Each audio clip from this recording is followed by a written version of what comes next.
Bismillah wa salam. Live on YouTube, and the conference has started. It's a great honor to have again our Shaykh Suhaib Hasan, who have been studying many books with him over the years. Sahih Bukhari, Muqaddamah ibn Salah, Imtal Uqul of his teacher, Shaykh Abdul Qadir Sheba Hamdallah. Alhamdulillah, Shaykh Suhaib Hasan, he's free of introduction. MashaAllah, everyone knows his and his family of great scholar. His father, Shaykh Abdul Ghaffar Hasan, who taught in Medina University.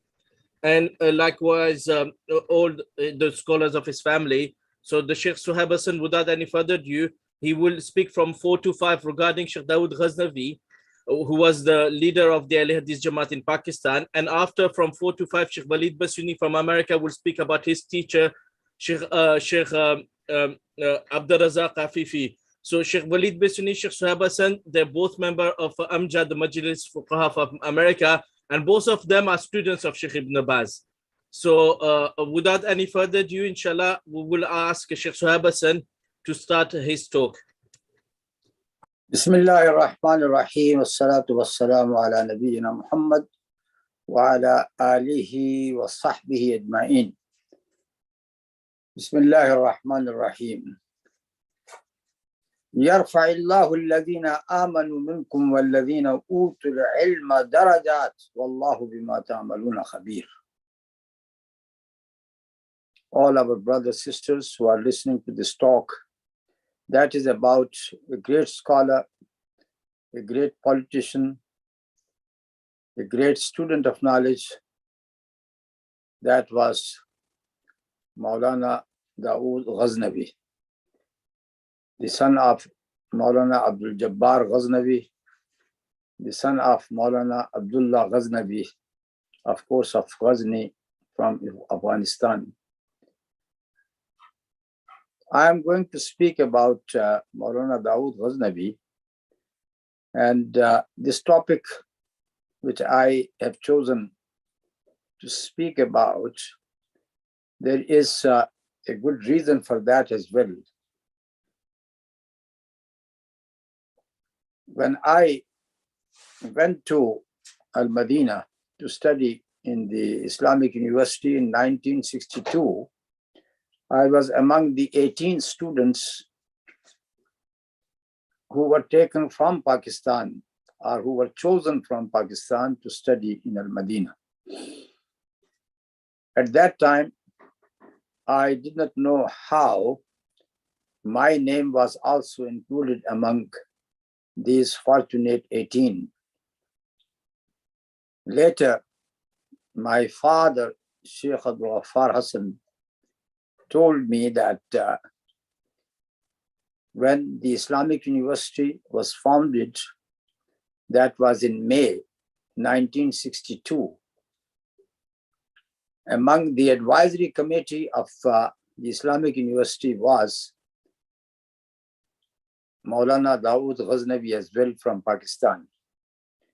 And after attending the inaugural ceremony of the Islamic University of Medina, and after performing his Hajj, he came back.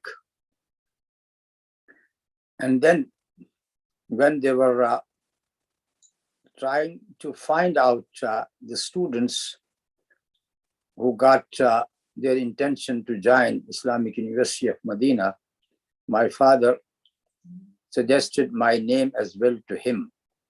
And this is how straight away my name was taken by Maulana Dawood Ghaznavi, and I became among these 18 fortunate students.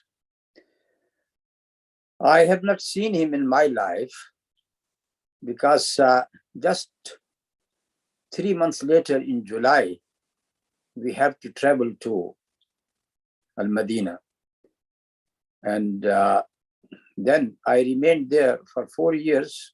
Of course, I used to come in our annual vacation to Pakistan, but I was not fortunate enough to see him by myself. But I have seen his son, Dr. Abu Bakr Ghaznavi, Shaykh Abu Bakr Ghaznavi, when I came here in 1976 coming from Nairobi, East Africa, to attend an Islamic International Conference in London. And what happened that we got the news that Sayyid Abu Bakr Ghaznavi was crossing the road in London when he was hit by a car, and then he was admitted to the hospital. So I, with one of my friends, we went to see him in the hospital. So I can say that if I have not seen Maulana Dawood Ghaznavi, at least I have visited his son Abu Bakr Ghaznavi. Very sadly, that was the qadr of Allah subhanahu wa ta'ala that Abu Bakr Ghaznavi did not survive, and he passed away after a few days. And then he was taken, or his body was taken back to Pakistan, where he was buried very near to the grave of his father.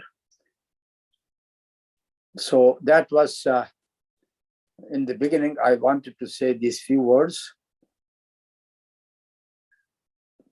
Of course, I have studied a lot about this family, and this is how I came to know many shining issues, aspects of this family.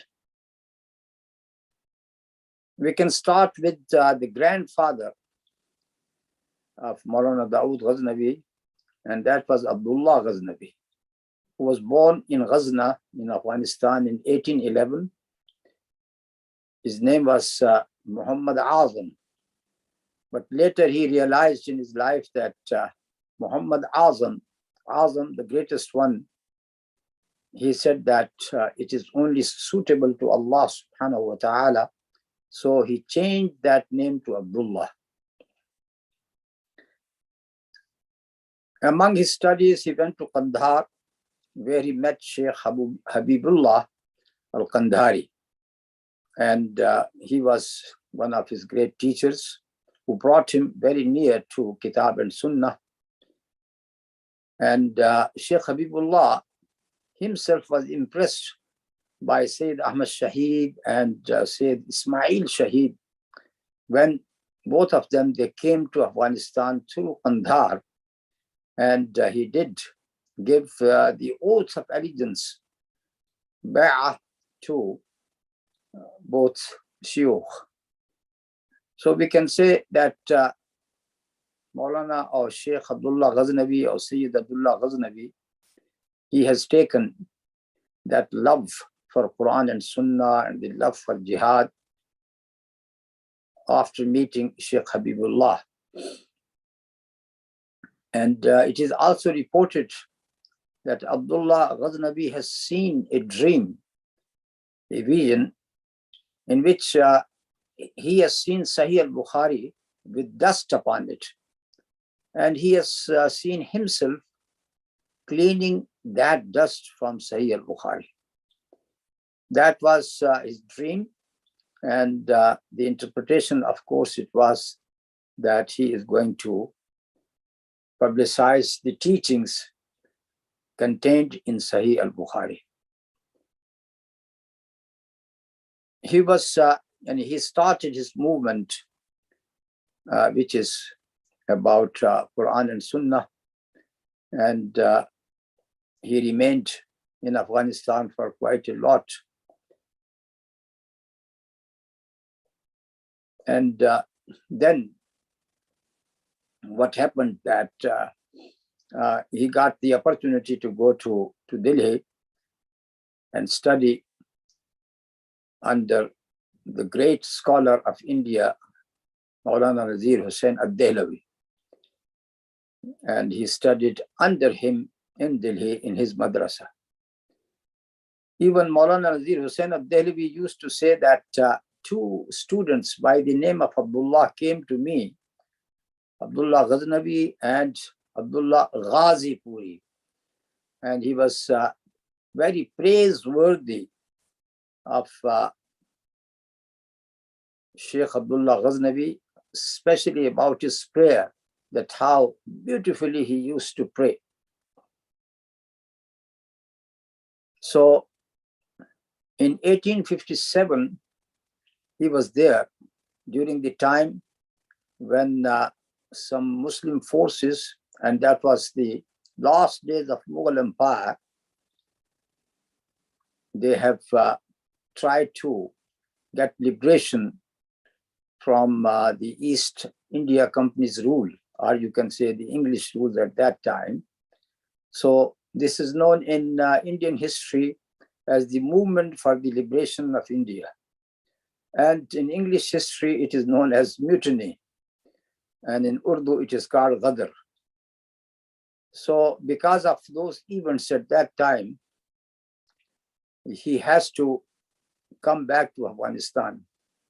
So when he came to Afghanistan, the trial began, means that his movement to go back to Kitab and Sunnah was opposed by the local scholars, and they were so much against him that not only the first ruler, who was Dost Muhammad Khan, who asked him to leave Afghanistan, but even his son Sher Ali Khan, he also asked him to leave, and he has to take shelter in some of the caves in the mountains.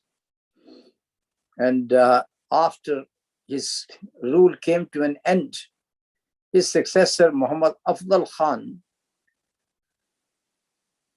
imprisoned him, and then he sought a fatwa from the local ulama about him, and they agreed to issue a fatwa by which they say that this person has come out of the teaching of Islam, so he should be killed. But one of those ulama who was dead against him, Mullah Mashki, he did not sign that fatwa. So this is why he escaped the death. But they wanted to disgrace him by shaving the hairs of his head and his beard, and then he was imprisoned, where he remained for 2 years with 3 of his sons. His successor was Amir Azam Khan. Just look at this coincidence that Sayyid Abdullah Ghaznavi changed his name from Azam Khan to Abdullah. Now this Amir Azam Khan, he expelled him to Peshawar, or at that time, of course, that was under the British rule. So he has to come back and migrate to India at that time.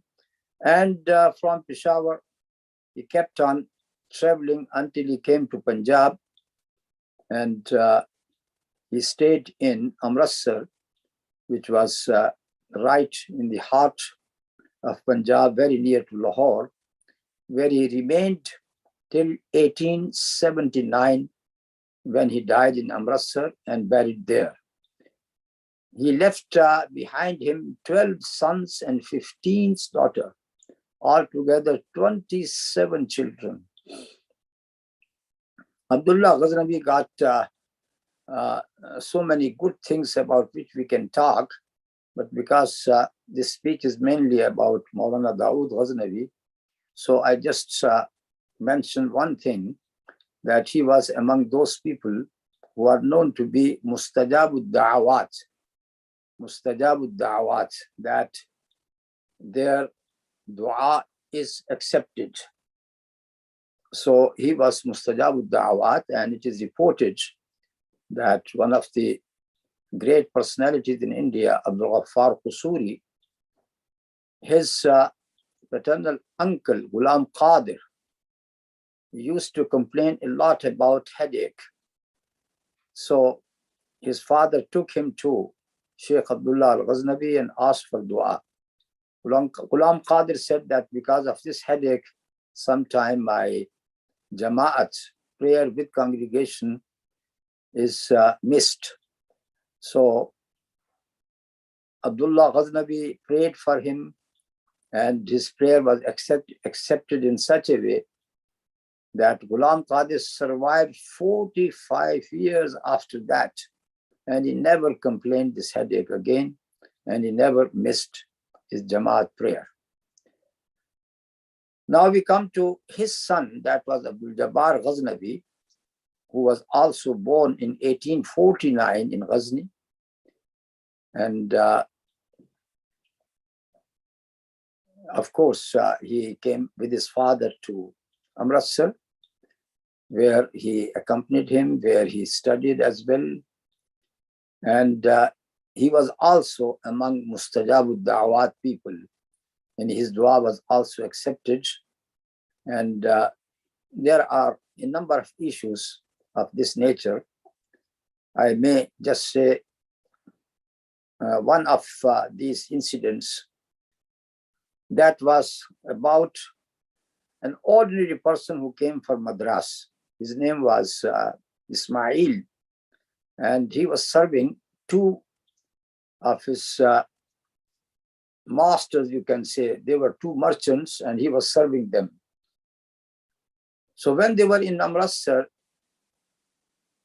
this person, Ismail, used to come to the mosque of Maulana Abdullah Ghaznavi. Now it was run by his son Abdul Jabbar Ghaznavi, and used to pray behind him because he loved to pray according to Kitab and Sunnah. And one day, Abdul Jabbar Ghaznavi asked him who you are and what is your job here. So he told him that I come here with my two employer, two merchants from Madras, and I'm working for them. At that time, Abdul Jabbar Ghaznavi prayed for him, for his better future, a good future. The same day when he came back to, these two great or very wealthy merchants, they told him that we have seen you for quite a long time, you are serving us, and now we have decided that you would no more be a servant to us. You are going to be a partner to us. And we have allocated a good amount of sum in your share, and you will not be given that share now, but it would be deposited in the business itself, and you will receive just the profit which you will have from your share. So in this way, this person, Ismail, when he came back to Madras, he was no more a laborer. He became a rich person like them. And this is how he got the title of Kaka Ismail, because the word Kaka Ismail is used for the wealthy people there in Madras. And this was the person who established a great Darul Uloom in his area. And this Darul Uloom has produced a great number of scholars, and it is very famous in Madras. So that was Sayyid Abdul Jabbar Ghaznavi. And we should say that when his father established a mosque, later that mosque was turned into the first madrasa in the name of Darul Uloom Madrasa Ghaznaviya, where Sayyid Abdullah Ghaznavi started to teach, and then Abdul Jabbar Ghaznavi until his death in 1913. Abdul Jabbar Ghaznavi, he got his two uncles, Abdul Wahid Ghaznavi and his other brother, Abdul Rahim Ghaznavi. And these two brothers, Abdul Wahid and Abdul Rahim, they used to travel a lot. In their traveling, in their business traveling, they went to Kuwait. At that time, the family of Ali Saud or Ibn Saud was there. King Abdulaziz was still there in Kuwait before he came to Riyadh, and then he captured it. So when they visited Abdul Aziz, he asked them to teach the member of his family. So this is how they remained there for 5 years, teaching them. And this is how these good relations developed among Al Saud and the Ghaznavi family. And later we know in 1926, after Hijaz was captured by Ibn Saud or Abdul Aziz Ibn Saud, there he invited the people from around the globe to attend an international Islamic conference. So from India, a deputation came, and that was the deputation of Al-Hadith, and it got 4 persons or 4 delegates, and among them was his uncle, Maulana Dawood Ghaznavi's uncle Abdul Wahid, and his son Ismail Ghaznavi as well, with 2 more persons, Maulana Sanaullah from Russell and Hafiz Hamidullah of Delhi. So they attended this conference in 1926, and Ibn Saud appointed Ismail Ghaznavi as in charge for the pilgrims, for the welfare of the pilgrims, and that was a post equal to the post of a minister. So this is just to show that how this family got good relations with Ibn Saud right from the beginning. Now we come to Maulana Dawood Ghaznavi, who was born on 23rd June 1895 in Amritsar, and he got his education from his father and from the friend of his father, Abdullah Ghazi Puri. And of course, he was, the family was no more in Ghazna, Afghanistan. So from Dawood Ghaznavi, we can say that the family has turned into an Indian family, which was brought up in Punjab. In the life of Dawood Ghaznavi, we notice that he was not just a teacher or a person who is who got his religious duties like an imam and a khatib. He participated in politics as well. So when he has seen that India, which is governed at that time by the English Empire, and there were Indians who got the movement to liberate India at that time. So there was in 1919 a movement known as Khilafat movement, and that was about the Ottoman Empire. These were the last days of Ottoman Empire, as we know that it has come to an end in 1924 on the hands of Mustafa Kemal Ataturk.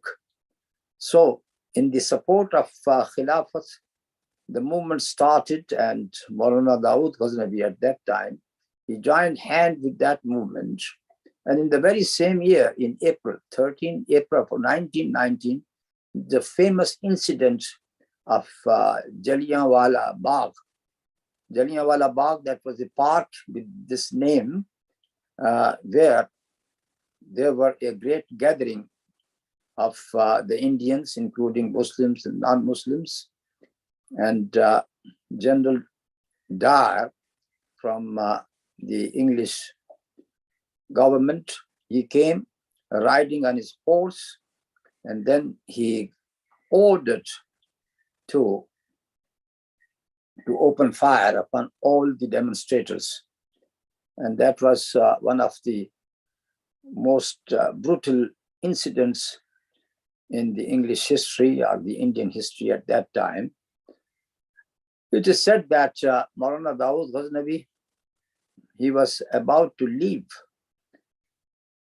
with one of his uncles to Jallianwala Bagh as well, and just to buy some pan, as you know that this pan, that leaf which is known as pan, that was very much familiar, very much in use with many scholars and many Indians. So Maulana Dawood Ghaznavi and his uncle, they just stopped at a shop to buy some pan, and they have seen General Dyer riding on his horse passing by them towards Jallianwala Bagh. So they stayed for a little bit of time, and when they started moving towards the very same area, General Dyer was coming back after committing that massacre that has taken the life of a great number of people. So now we can see that in the life of Maulana Dawood Ghaznavi, there are many points, and we can say that these points, they speak about his political life. In 1921, this organization, which is known as Jamiat Ulama al-Hind, the organizations of the Indian ulama, that was established, and he was among the founders of that organizations. And because he was also a very important or one of the main leaders of Tehreek-e-Khilafat, and he used to be a very good speaker in general public, among the public itself. So this is how, because of his speeches and his movement, he has been imprisoned by the English government for many times. That was the first time in 1921 that he was imprisoned for 3 years in Mianwali. And he came out, but later in 1925, he was imprisoned once again. In 1927, in the Indian history, there is a commission known as Simon Commission. The Indian politicians, they got a boycott at that commission. And Maulana Dawood Ghaznavi was very active in that boycott as well. In 1927, he also started issuing a journal by the name of At-Tawheed that started in 1st April 1927.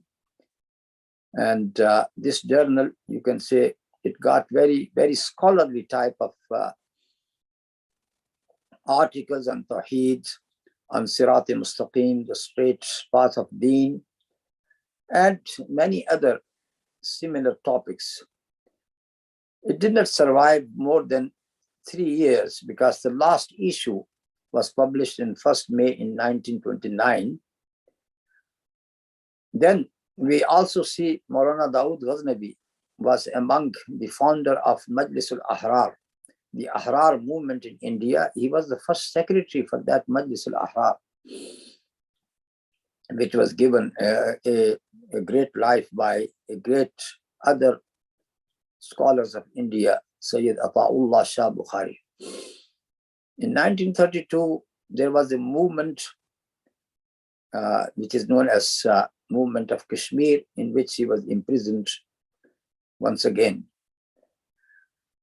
In 1942, he noticed that the Congress, the main Indian organizations, political organizations, which was started by Gandhi, and there used to be figures like Nehru and Patel, and even Maulana Abul Kalam Azad was among them, among the politicians of Congress. So in 1942, Congress has started a movement known as Quit India. So at that time, Maulana Dawood Ghaznavi became a member of Congress as well. And when he was asked that why did he do that, he said that we used to move a lot through different organizations, but they were not so fruitful. And if we join hand with Congress, we could achieve our objective, which we got in front of us. So this is how, when he joined hand with Congress, he got very good relations with Maulana Abul Kalam Azad as well. It is reported that how Maulana Abul Kalam Azad and Maulana Dawood Ghaznavi, when they meet each other, they would speak about religious issues and other issues about educations and the knowledge itself. Maulana Dawood Ghaznavi became the president of Punjab Congress party as well, and he also participated in the election in Punjab Assembly, and he became an MP on behalf of Congress. It means that he was facing at that time his opponents from among Muslim League. There is an interesting note at that time by a Sikh prominent leader, Master Tara Singh. So Master Tara Singh, in a note or sarcastic note, is saying that what we do. There was once Mahmud Ghaznavi who came to India, and he plundered India and went back.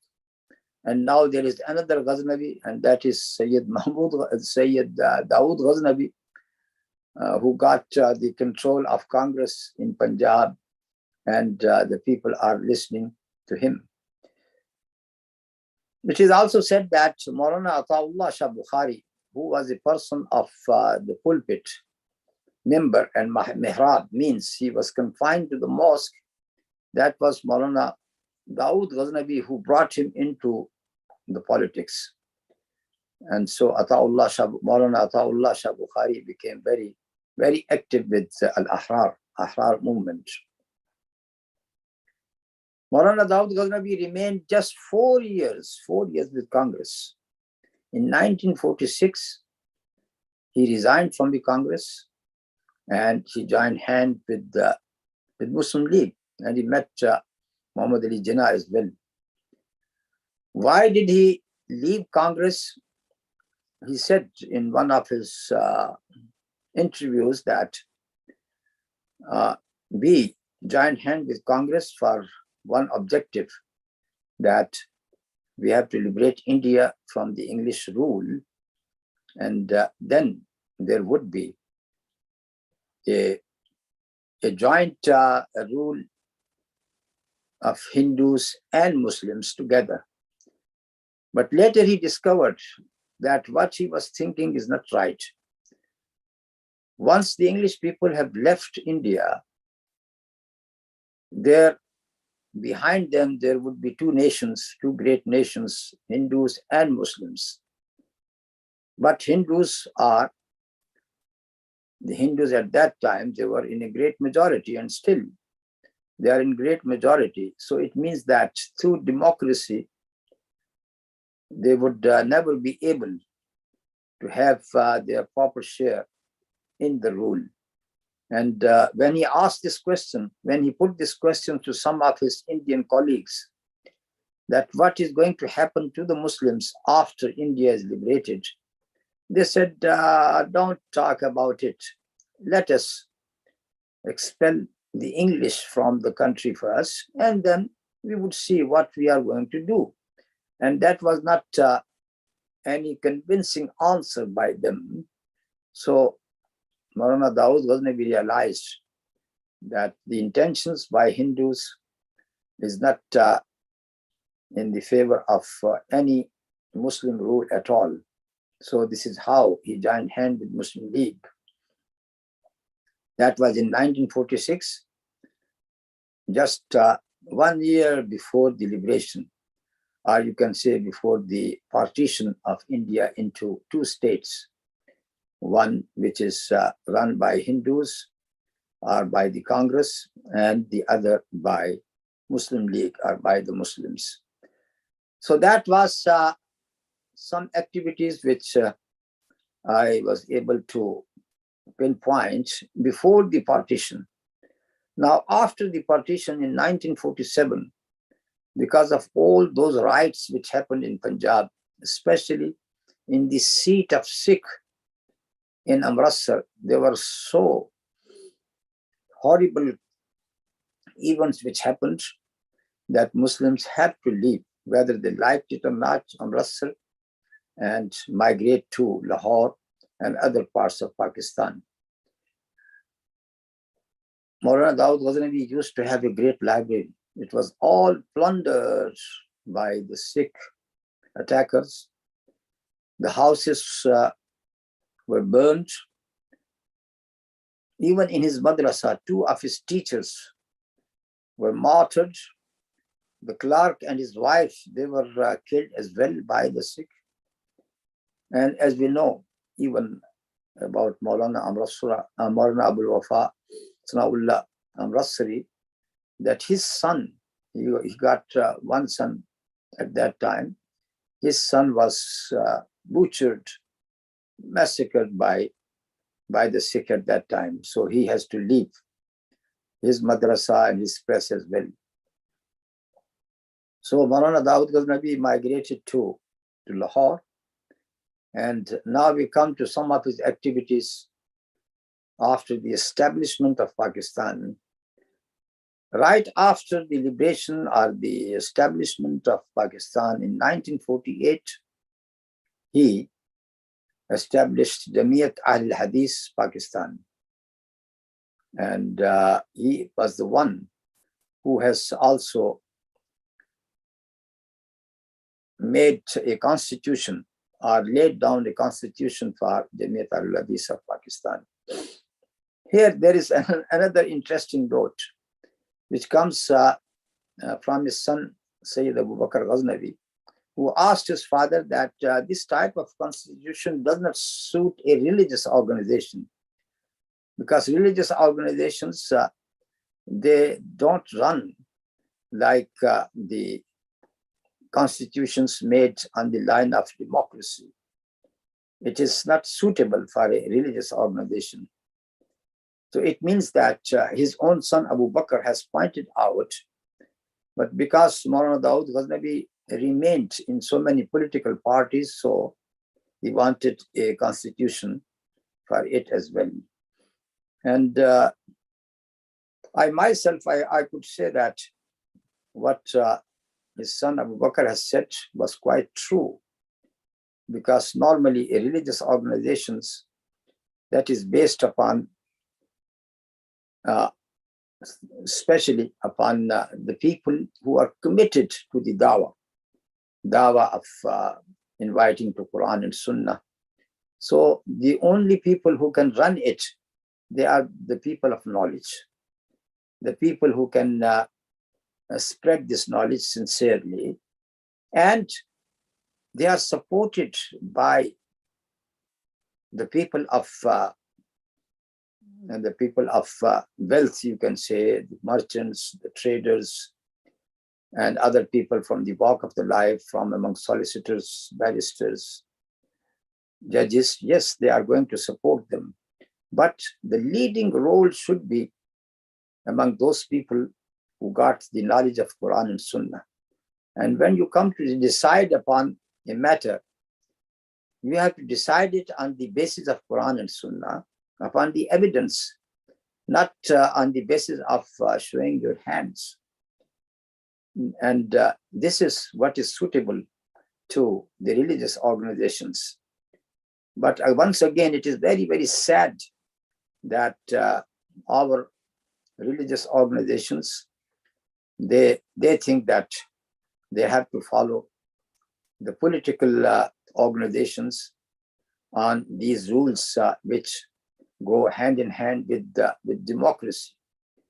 We would say that in some worldly matters where you have to decide about any worldly matters, then of course the majority is going to decide. But when it comes to any religious issue, then you have to decide it upon the basis of the evidence, not of show hands at all. Moving from 1948, we come to the movement of the finality of Prophet Muhammad sallallahu alaihi wasallam in 1953. That was a great movement in Pakistan in which many religious figures were imprisoned by the government, including Sayyid Abul Ala al-Maududi and also Sayyid Dawood Ghaznavi. And we see that Maulana Dawood Ghaznavi, when he was taken to the court, there has been a dialogue between him and Justice Munir, the judge at that time.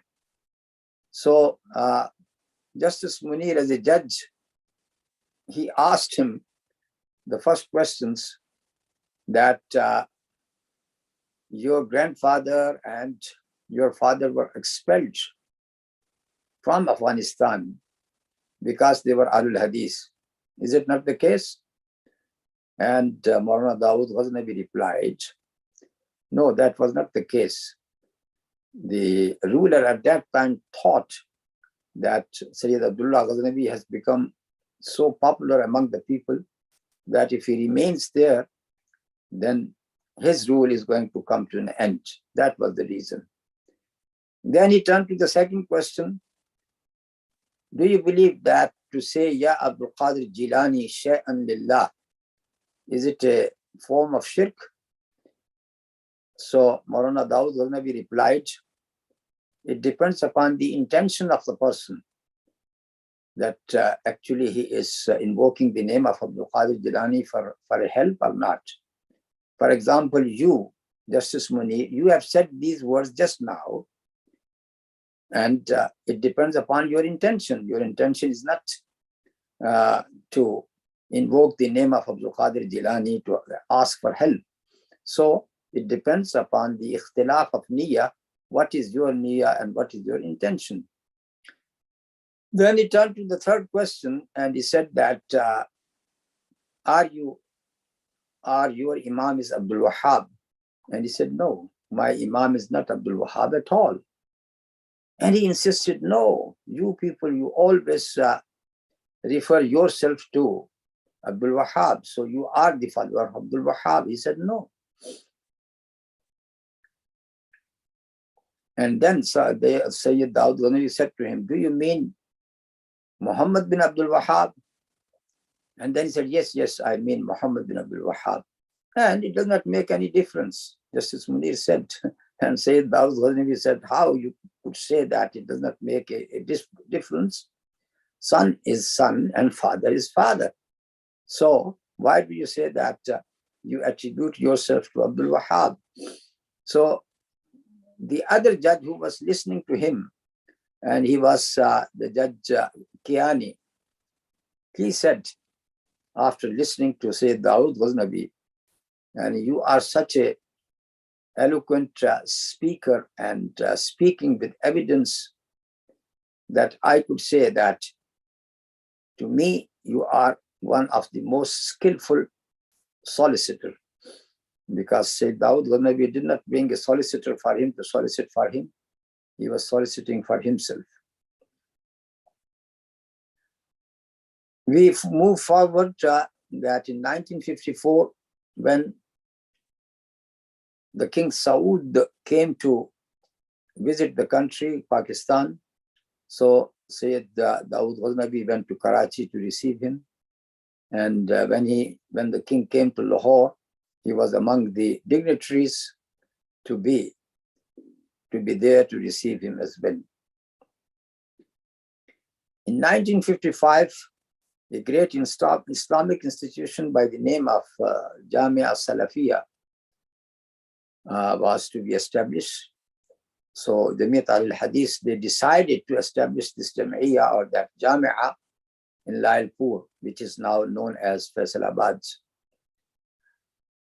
And the committee which decided this matter, it was headed by the uncle of Maulana Dawood Ghaznavi, who is Ismail Ghaznavi.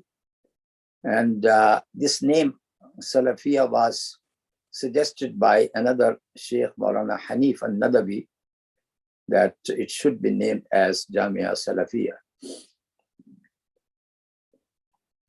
So Dawood Ghaznavi at that time, he was the head of this committee as well to establish Jamia Salafia. But in 1967, another sad move is witnessed when there was a meeting about the same issue, and Maulana Dawood Ghaznavi, because of his illness, he asked permission to leave, and the other scholars, they kept on doing their duty, carrying on with the committee's running. And during his absence, they said that because Maulana Dawood Ghaznavi is ill, we should replace him with someone else. And that was one of a prominent, once again, a wealthy person from Punjab. And he was known to be among any businessmen, you can say a businessman from Punjab. Maulana Fadl Haq, he's known as Fadl Haq, Maulana Fadl Haq. And he was taken, or he was appointed as the chair of that committee. Of course, the next day when Maulana Dawood Ghaznavi knew about it, he was not happy, and he spoke to Maulana Ismail of Gujranwala about this matter, that I was not dead, I was alive. You could have asked me about this move. Anyhow, Maulana Ismail did not reply to what he said. He listened to it. But what I wanted to point out, that this was not a very good move, just to vote out a person in his absence without giving him any chance to defend himself. And this also shows that in our religious organizations, this type of policies which are adopted by them to admit someone in the committee or to vote out someone from the committee on the political lines is not a recommended act at all. They should have try to find out a way according to our Salaf, how they used to do in such a matter. They have to discuss about it. They have to see the pros and cons of each issue, and then they have to take any decision. In 1960, there was that was the time when President Ayub Khan was ruling in Pakistan, and he wanted to establish a constitution. And he asked scholars as well to give their opinion. So there were 19 ulama or scholars who agreed to a reply to that constitution's recommendations. And in that commission, Maulana Dawood Ghaznavi, along with Sayyid Abul Ala Maududi, they were given the task to prepare a response to that constitution. Even President Ayub in 1962 came to meet Maulana Dawood Ghaznavi in Lahore, and Maulana Dawood Ghaznavi explained all such points which were debatable. And in the end, when he was asked about this constitution, Maulana Dawood Ghaznavi said that it is neither a democratic constitution nor an Islamic constitution. And it means that he was very brave enough to give his opinion. In May 1962, as we said, that he went to Al-Hijaz, to Saudi Arabia, and he participated in the inauguration ceremony of Islamic University of Medina on 20th Zulhijjah, 1381 of Hijrah, 25th May 1962. And when he came back, his health was not good during all that period. Even he got a heart attack when he was in Medina. And in 1963, he was admitted to the hospital in March, and later on 16th December, Monday, 9:30 in the morning, he passed away. Inna lillahi wa inna ilayhi raji'un. His janaza was held in Lahore, Maulana Ismail Wala led the prayer, and he was buried in the famous cemetery of Miani Sahib in Lahore. In the very few minutes which are left, I could say about few more things about Maulana Dawood Ghaznavi. Nobody got any doubt about his maslak, about his manhaj, that he was on the manhaj of Tawheed and Sunnah. And he got some element of tasawwuf as well. But this tasawwuf, according to him, that is the same thing which is known as ihsan in the hadith of Jibreel, when he came to our Prophet Muhammad sallallahu alaihi wasallam, and then he was asking questions like, what is Islam, what is Iman, what is ihsan? So according to Maulana Dawood Ghaznavi, this ihsan, that is to be very perfect in your ibadah, in your devotion, that is a tasawwuf. Though he also gave oath of allegiance or bay'ah in one of the tariqah, which is known as tariqah Naqshbandiyya. That was right from the beginning when Maulana Abdullah Ghaznavi, he also participated in taking this bay'ah in the tariqah of Naqshbandiyya. But anyhow, Maulana Dawood Ghaznavi is very clear about that it is just to make your form of worship very perfect.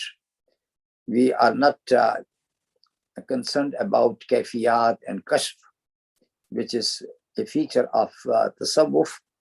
And he says that if a person lags behind in obeying sunnah, in ittiba'u sunnah, then we have to leave such type of kafiyat and such type of kashf. And he also said that Sahaba, the companions of the Prophet ﷺ, were not in any need of such type of terminology which we find in Tasawwuf, because they got the company of the Prophet ﷺ. But the people later, as they got a terminology in Arabic language and also a terminology in fiqh, in the same way, just to find out how to practice ihsan, Sufia have introduced some terminology as well. So that was of course his manhaj, which we can say that he was on the right path of Kitab Sunnah, though for this purpose of the purification of the soul, he has adopted this way of Naqshbandiyya. And the main thing was that zikr of Allah subhanahu wa ta'ala, that should be dominant in the life of a Muslim. And Sayyid Dawood Ghaznavi is known with his efforts of the refutations of Al-Qadiyaniyya, and that was a great movement during that time, and he has written articles about it. He was also very firm in saying what is truth, and I can mention here his refutations upon the Imam of Badshahi Masjid in Lahore, Shaykh Ghulam Murshid, because he has written in one of his articles, or he has said it is one of his speeches, that instead of slaughtering so many animals on the Eid day, Eid al-Adha day, why not this money is given to the poor to satisfy their needs? So Sayyid Dawood Ghaznavi wrote a very comprehensive article refuting this saying. And interestingly, what happened, that a great politician who is known to be Abdurrab Nishtar died, and Maulana Ghulam Murshid led the Salatul Ghaib upon him, which means Salah upon a person who died somewhere and he is not in front of you in the prayer. So you pray Salatul Ghaib upon him. So someone asked him this question, and I think that is Maulana Ishaq Bhatti, Bhatti, who asked this question to Maulana Ghulam Murshid, that you people, you say that we follow the fiqh of Hanafiya, fiqh al-Ahnaf, and according to fiqh al-Ahnaf, Salatul Ghaib upon a janazah is not allowed. So how did you do that? And Ghulam Murshid, or Shaykh Ghulam Murshid, got no answer to that question. But Sayyid Dawood Ghaznavi was there. He said that this salah is of two types. That is, one is a political janazah and the other is a religious janazah. So the one which is done by Maulana Ghulam Murshid, that was a political janazah, nothing else. And I wanted to mention so many things about Maulana Dawood Ghaznavi, but I could not realize that the time would not allow me to say all of them. So in the end, I would say that he was following a very moderate maslak during his lifetime. So this is how he got very good relations with other scholars like Maulana Ahmad Ali of Lahore. He is known with his tafsir and with his madrasa. And Maulana Ahmad Ali was so fascinated by him and by his character and by his personality, that he always used to come to pray Salatul Eid behind him each year in Minto Park, Lahore. And in the very same way, in India, once he led Maghrib prayer in a conference. So one of the persons in that conference asked, should we repeat this prayer because it was led by this scholar? So Sayyid Dawood Ghaznavi replied to him, there is no difference between us and the Hanafi Maslak or Ahnaf Maslak in that. Why? Because Imam Abu Hanifa was from among Ahlul Hadith. It means that he was not following a certain Imam except our Prophet Muhammad sallallahu alaihi wasallam. So he was from among Ahlul Hadith as well. And we can see that Sayyid Dawood Ghaznavi got good relations with another scholars like Sayyid Abul Hasanat, and from among Ahlul Hadith, they were all very near to him, especially the family of Lakvi. Sayyid Muhyiddin Lakvi was very near to him.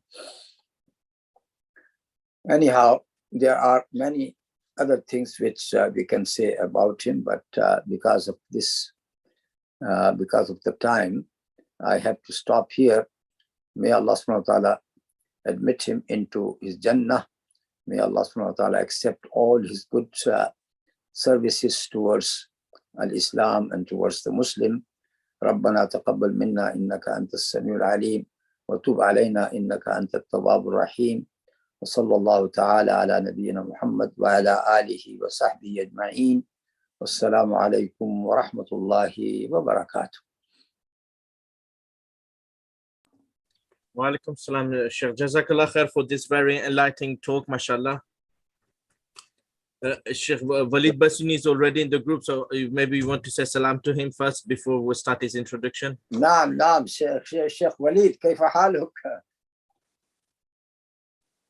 السلام ورحمة الله وبركاته. حياكم الله أهلا الشيخ وليد. وأنا مبسوط ومسرور بكم. الله يرضى عليكم ويحفظكم وينفع بكم يا رب. جزاكم الله خيرا. الله يبارك فيك. الحمد لله. Your family are good. Alhamdulillah. I'm so happy to see you healthy. Alhamdulillah. الله يمتعنا بك. الله يمتعنا بك. الله يمتعنا بك يا رب. يديم عليك الصحة والعافية. So such an honor to be listening to you and to your talk about Ghaznavi rahimahullah ta'ala, and alhamdulillah, jazakallahu khairan. أحييت قلوبنا بذكر الصالحين. جزاك الله خيرا. الله يبارك فيك. الله يجعلنا على آثارهم. فيكم إن شاء الله خير السلف. خير خلف لمن سلف. So without any further ado, I will ask our local brother Dildar, who mashallah, he's a convert brother from Hinduism. He will do introduction of Shaykh Waleed Basyouni, short introduction, then Shaykh Waleed will start.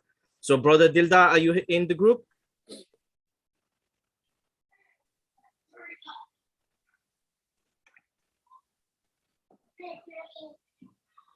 Can you hear me, brother? Assalamu alaikum. Walaikum salam. Yes, we can hear you. Start the introduction. Okay, inshallah, inshallah. First of all, mashallah, Shaykh doesn't need any introduction. World knows because of his popularity, mashallah, in every field. But for those people who doesn't know, I just like to give an introduction, a small introduction. Shaykh Waleed Basyouni, PhD in the Vice President of Al-Maghrib Institute and Head of the Islamic Theology and Ethics Department.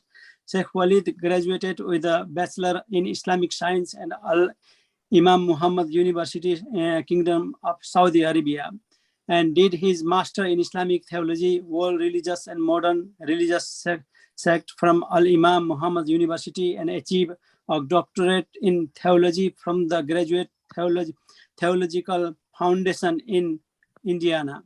He studied from Sheikh Abdul Razak Afifi, Sheikh Ibn bin Baz, Sheikh bin Ibn Jibril, and many other scholars. Sheikh Waleed Basyouni has made numerous appearances in media around the world, including CNN, Islam Channel, and Al Huda Channel. He is an Imam and active member of the number of Islamic organizations and Islamic science such as NAIF, and is a director of the Texas Dawah Convention. Sheikh Waleed also gave fatwa as a member of the American Muslim Jurist Association, AMJA. And so inshallah, may Allah SWT bless him and give us more knowledge and in the field of dawah and many other institutions. So inshallah, Sheikh, without delay, please start. بسم الله الحمد لله والصلاة والسلام على رسول الله وعلى آله وصحبه ومن والاه وبعد.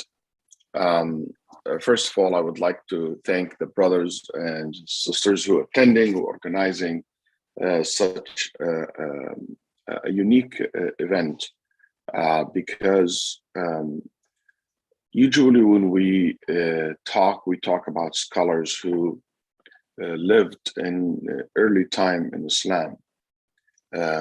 Even though we are talking about people who maybe passed away generations ago, like what we are talking about here today, me and Shaykh Hafidahullah, Shaykh Abdul Razak Rahimahullah, I was thinking that,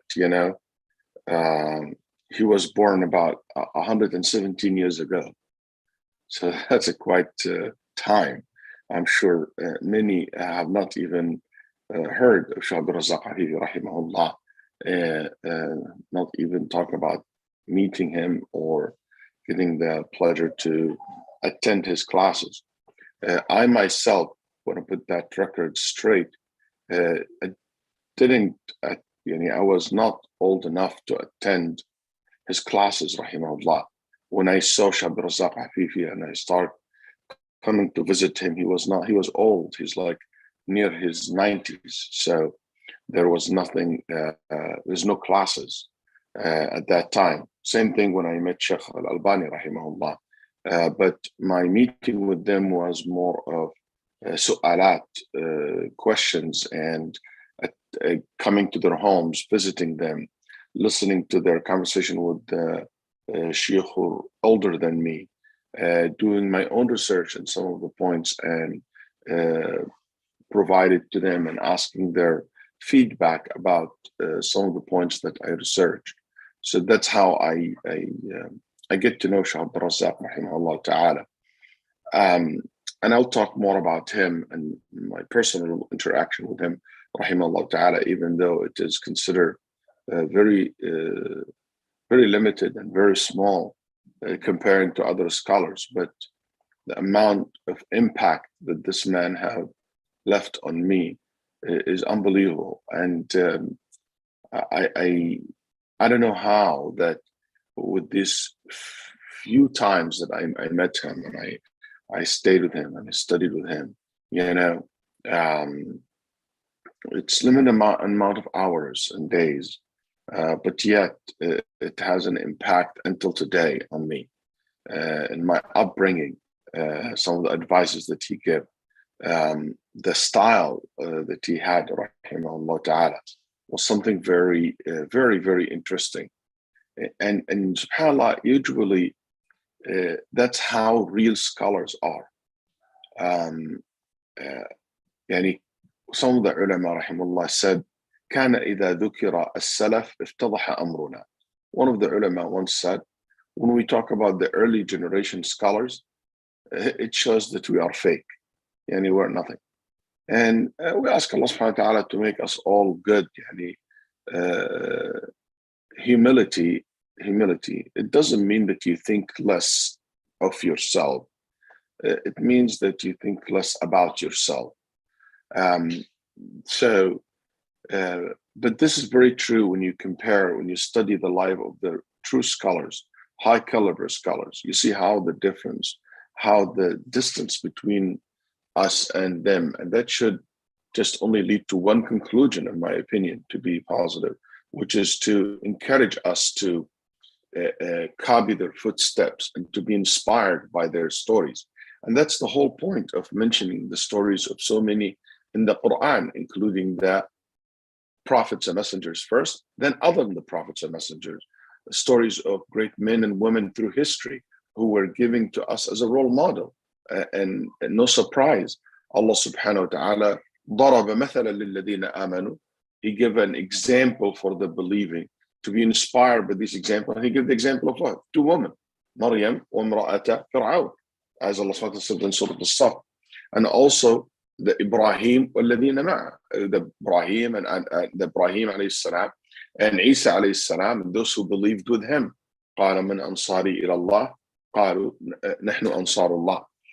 So the story of Al-Khadr, Luqman, Maryam, all these are inspirations, and Ashab al-Kahf. لذلك the practice of mentioning the story of great men and women to be a source of inspirations and guidance did not stop there. It continued. That's why we have the documentation of the seerah of the Prophet sallallahu alaihi wasallam. We have the documentation of the life and the seerah of the four khulafa and the scholars of tabi'een and so forth. To the extent that Abu Hanifa rahimahullah said once, النظر في سير الرجال أحب إلي من النظر في أقوالهم. To study and to learn about the life of the scholars is more beloved to me than learning about their opinions and their fiqh opinions. Fiqh opinions, we study fiqh, he said, rahimahullah. But this is an inspiration when you read about their stories and as if you are with them. ولذلك كان بن بدران قال بن بدران رحمه الله في كتابه المدخل, when Ibn Badran talked about how you become a faqih, okay?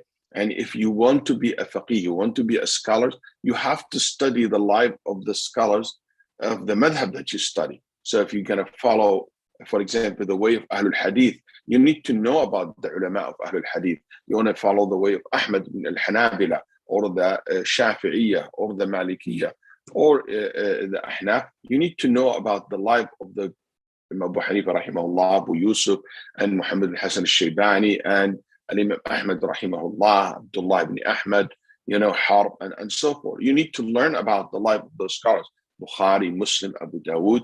And if you see yourself as an educated Muslim, you should learn about the tabi'een, the atba' tabi'een. That's part of you. But also, it shouldn't stop there. It could never stop. It continues every generation. So that means us today, we arrive to the 21st century, taking you through history, until today, we should do the same. We should document the life of the scholars of our time, and we should know about them. And Nabi sallallahu alayhi wa sallam said, لا تزال طائفة من أمتي على الحق منصورة. There will be continuously, always be a group of people upon the way of the Prophet sallallahu and the early generations. And in every generation, and it will never disappear. And those who are they? Al-ulama, the scholars. And that's why studying the recent scholars' life, it is even can be more relevant to us. And I would say, yes, we focus a lot on the people who passed away, but doesn't mean that also we don't mention something about some scholars today. But the focus on the people who passed away, why? Because of Ibn Mas'ud radiallahu anhu قال فإن الحي لا تؤمن عليه الفتنة. the living one, there is nothing guaranteed that they will not change, or something, or fitna that they fall on. But when somebody die upon Islam, upon Sunnah, upon knowledge, khalas, it's sealed, alhamdulillah. We hope for him or her nothing but great reward with Allah subhanahu wa ta'ala. Anyway, Shaykh Abdul Razak Afifi, and I want to make this more of not there's a lot of maybe academic discussions we'll take, but I'm going to follow his style. His style, rahimahullah, in teaching was to simplify things, to make it more of a conversation, an easy thing, easy going. Shaykh Abdul Razak, rahimahullah, known as a Nubi. A Nubi, it's in the southern of Egypt and south of Egypt. And every time you go south of Egypt, which is Said, you talk about a very Maliki, heavy Maliki area. All Said, all south of Egypt are Malikis. And you go up north, mainly Shawafa. And southern Egypt was always the place where a lot of scholars moved and lived, like Al-Qurtubi, when he came from Al-Andalus, he went all the way down south. So it's known also of a very stronghold for Sufism, very stronghold for a lot of Arab tribes. That's why he is from a tribe that goes back to Arabia, Bani Rabi', rahimahullah ta'ala. He was born in a place it's called Al-Munufiyya. He himself, it's a little bit northern of Anuba. And he was born in 1905. 1905. That's about 117 years ago. Some said 1907. You can imagine that time they don't have necessarily a very accurate documentations of birth and stuff like that. And also, obviously, we don't have concept of birthday celebration or anything of that nature, so it's not something recognized. But anyway, he's around that. It's 2 years different. 1905. That's what most of the people who wrote his biography mentioned. And rahimahullah ta'ala, I don't know if you saw his pictures. I saw that in the flyer, and I'm glad that his picture's there just for you to see him. It's like, just by looking at the Shaykh, very respectful, someone that you will respect instantly. And you will, if you saw the Shaykh, even with the big beard that he had that fully cover his upper, his neck and his chest, and it's very thick, rahimahullah, his feature is interesting. It's like, his face is kind of round and very clear, big eyes, nose, thick eyebrows, rahimahullah ta'ala. His mouth, I still remember, it's big, wide, and when he speaks, it's so clear. His talk, rahimahullah ta'ala, a big man. He's tall. Even though most of the time I saw him in the wheelchair, but when he stand up, he's tall. At least, I guess, he will be 6'2" or something like that, 6'1", 6'2", at least. 6 feet and 2 inches. Like he is taller than me, rahimahullah ta'ala. Remember shaking this big hand. His hand is mashallah big, but same time it's soft from inside. Very built person. Yet, subhanAllah, when you see him, you don't see a man who is very rough or scary looking. No, very approachable, rahimahullah, too. And one thing I noticed about Shaykh Abdul Razak, he always wear a very loose, baggy type of thobe. And that's known to the southern of Egypt, that they wear this close to the Sudani type of thobes, if you're familiar with that. And rahimahullah, he didn't like that silky type of thobes, the soft one. He loved this thick, and I was surprised the kind of materials that he likes, even in winter, summer, he would like that. And his thobe always short, according to the Sunnah, rahimahullah ta'ala. Shaykh rahimahullah, his Arabic, his vocabularies, the words that he chooses are very clear, simple, depth, and variety of, of word. One of his favorite book was a book called Al-Qamus Al-Muhit للفيروز Abadi. Al-Qamus Al-Muhit, it's a dictionary in Arabic. I remember one of the first time I met him, he told me about this book, and he advised me to have this book and to read in it. Shaykh rahimahullah, this book, it's like the Mus'haf with him all the time. He will look at it, he will review it, he will read from it, bring fawaid, gems from it. So it's an Arabic dictionary. That's why one of the things about him, rahimahullah ta'ala, is that he's always like to look at the roots of the word. So for example, if you mention any word, he will tell you, oh, the root of this word goes to that word, and because of that original meaning, it was used this way and that way and that way. Okay, so it's amazing. And sometimes he will bring things that do not even cross your mind. I remember one time he said, "Yushammitu." Why yushammitu? When someone sneezes, okay, we said the tashmitu al-atis.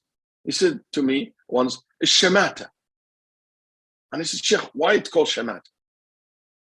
And he said, he asked me to, and that's something about him. He always asks the person, shamata, what comes from?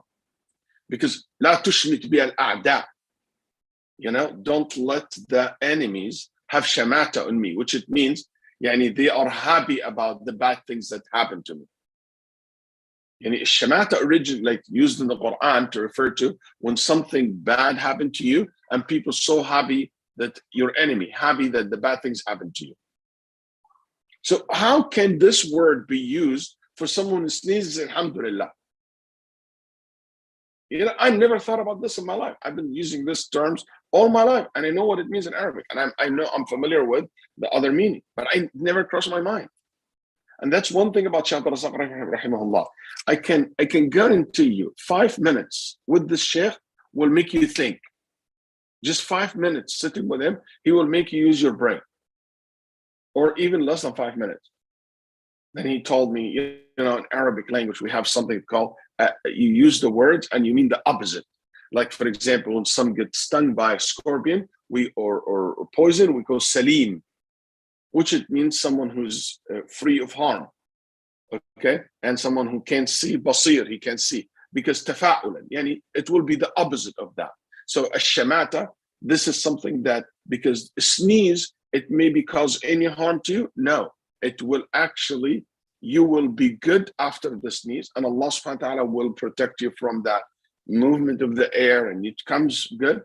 And what will happen, that it will make your friends happy, to make you happy, and will make your enemy feel bad because Allah saved you and reward you for this. So that's how it was used. It's a way of the Arabs speak. Anyway, rahimahullah ta'ala, one thing I know about him, that he never it's not like me sometimes, he's very smooth. He doesn't need to think about the words that he is using. And that's something very noticeable about him, rahimahullah. And it never ever, everybody knows him. I did not, listen, I understand what kind of person we talk about. I'm talking about someone, his students were from the generation of 20s to the generation of the 70s. People who are 70 years old, they call him Shaykhna, my teacher. And people who are 20 years old, they call him Shaykh, my teacher. And everyone in between. Literally, at one point, every single professor in the University of Jamiat al-Imam, where I study, every single one, from the top of the university, from the oldest scholars in the university, to my level as a student, we all consider him a teacher. He lived very long life, alhamdulillah. And the good thing about him, like Ibn Baz, until the last months of his life, he was giving. He was able to teach. Not teach, he is able to have people, conversation. His brain and his mind was kept, subhanAllah, functioning until he died. rahimahullah ta'ala. So that's why a lot of people get the chance to say that this is a teacher. But obviously there's a big difference between someone who studied with him a long time, spent years, and somebody who did not. Didn't catch him when he was able to attend his classes and durus and tafsir classes in the masjid. Those who did, those usually the elders, which is my teachers who passed away. Like who? Like Ibn Uthaymeen rahimahullah, like Shaykh Al-Atram rahimahullah ta'ala, Shaykh Salih Al-Fawzan, may Allah give him a healthy, long life. Those are the people who studied with him and spent good time with him. Shaykh al-Diyar rahimahullah. Anyway, so when we look about Shaykh Abdul-Razzaq rahimahullah ta'ala, he studied in the beginning in Al-Azhar, okay? And he graduated around 1930s, in late 1930s. He was about 25 to 27 years old. And that's when he finished his bachelor degree, rahimahullah. But there is no bachelor degree at the time, it's called Alamiyya, which is equal to bachelor. Then after that, he specialized in fiqh and usul al-fiqh, which is equal to the doctorate, the PhD. You call it takhassus, okay? And his takhassus was in the Maliki fiqh, rahimahullah ta'ala. So academically in Al-Azhar, in the top of his peer, rahimahullah ta'ala, graduated from Al-Azhar, and he was, even though he was in that field, he rahimahullah, as I will talk in a little bit, combined between so many different field of knowledge. So after he finished his Azhar study, rahimahullah ta'ala, he immediately became a teacher.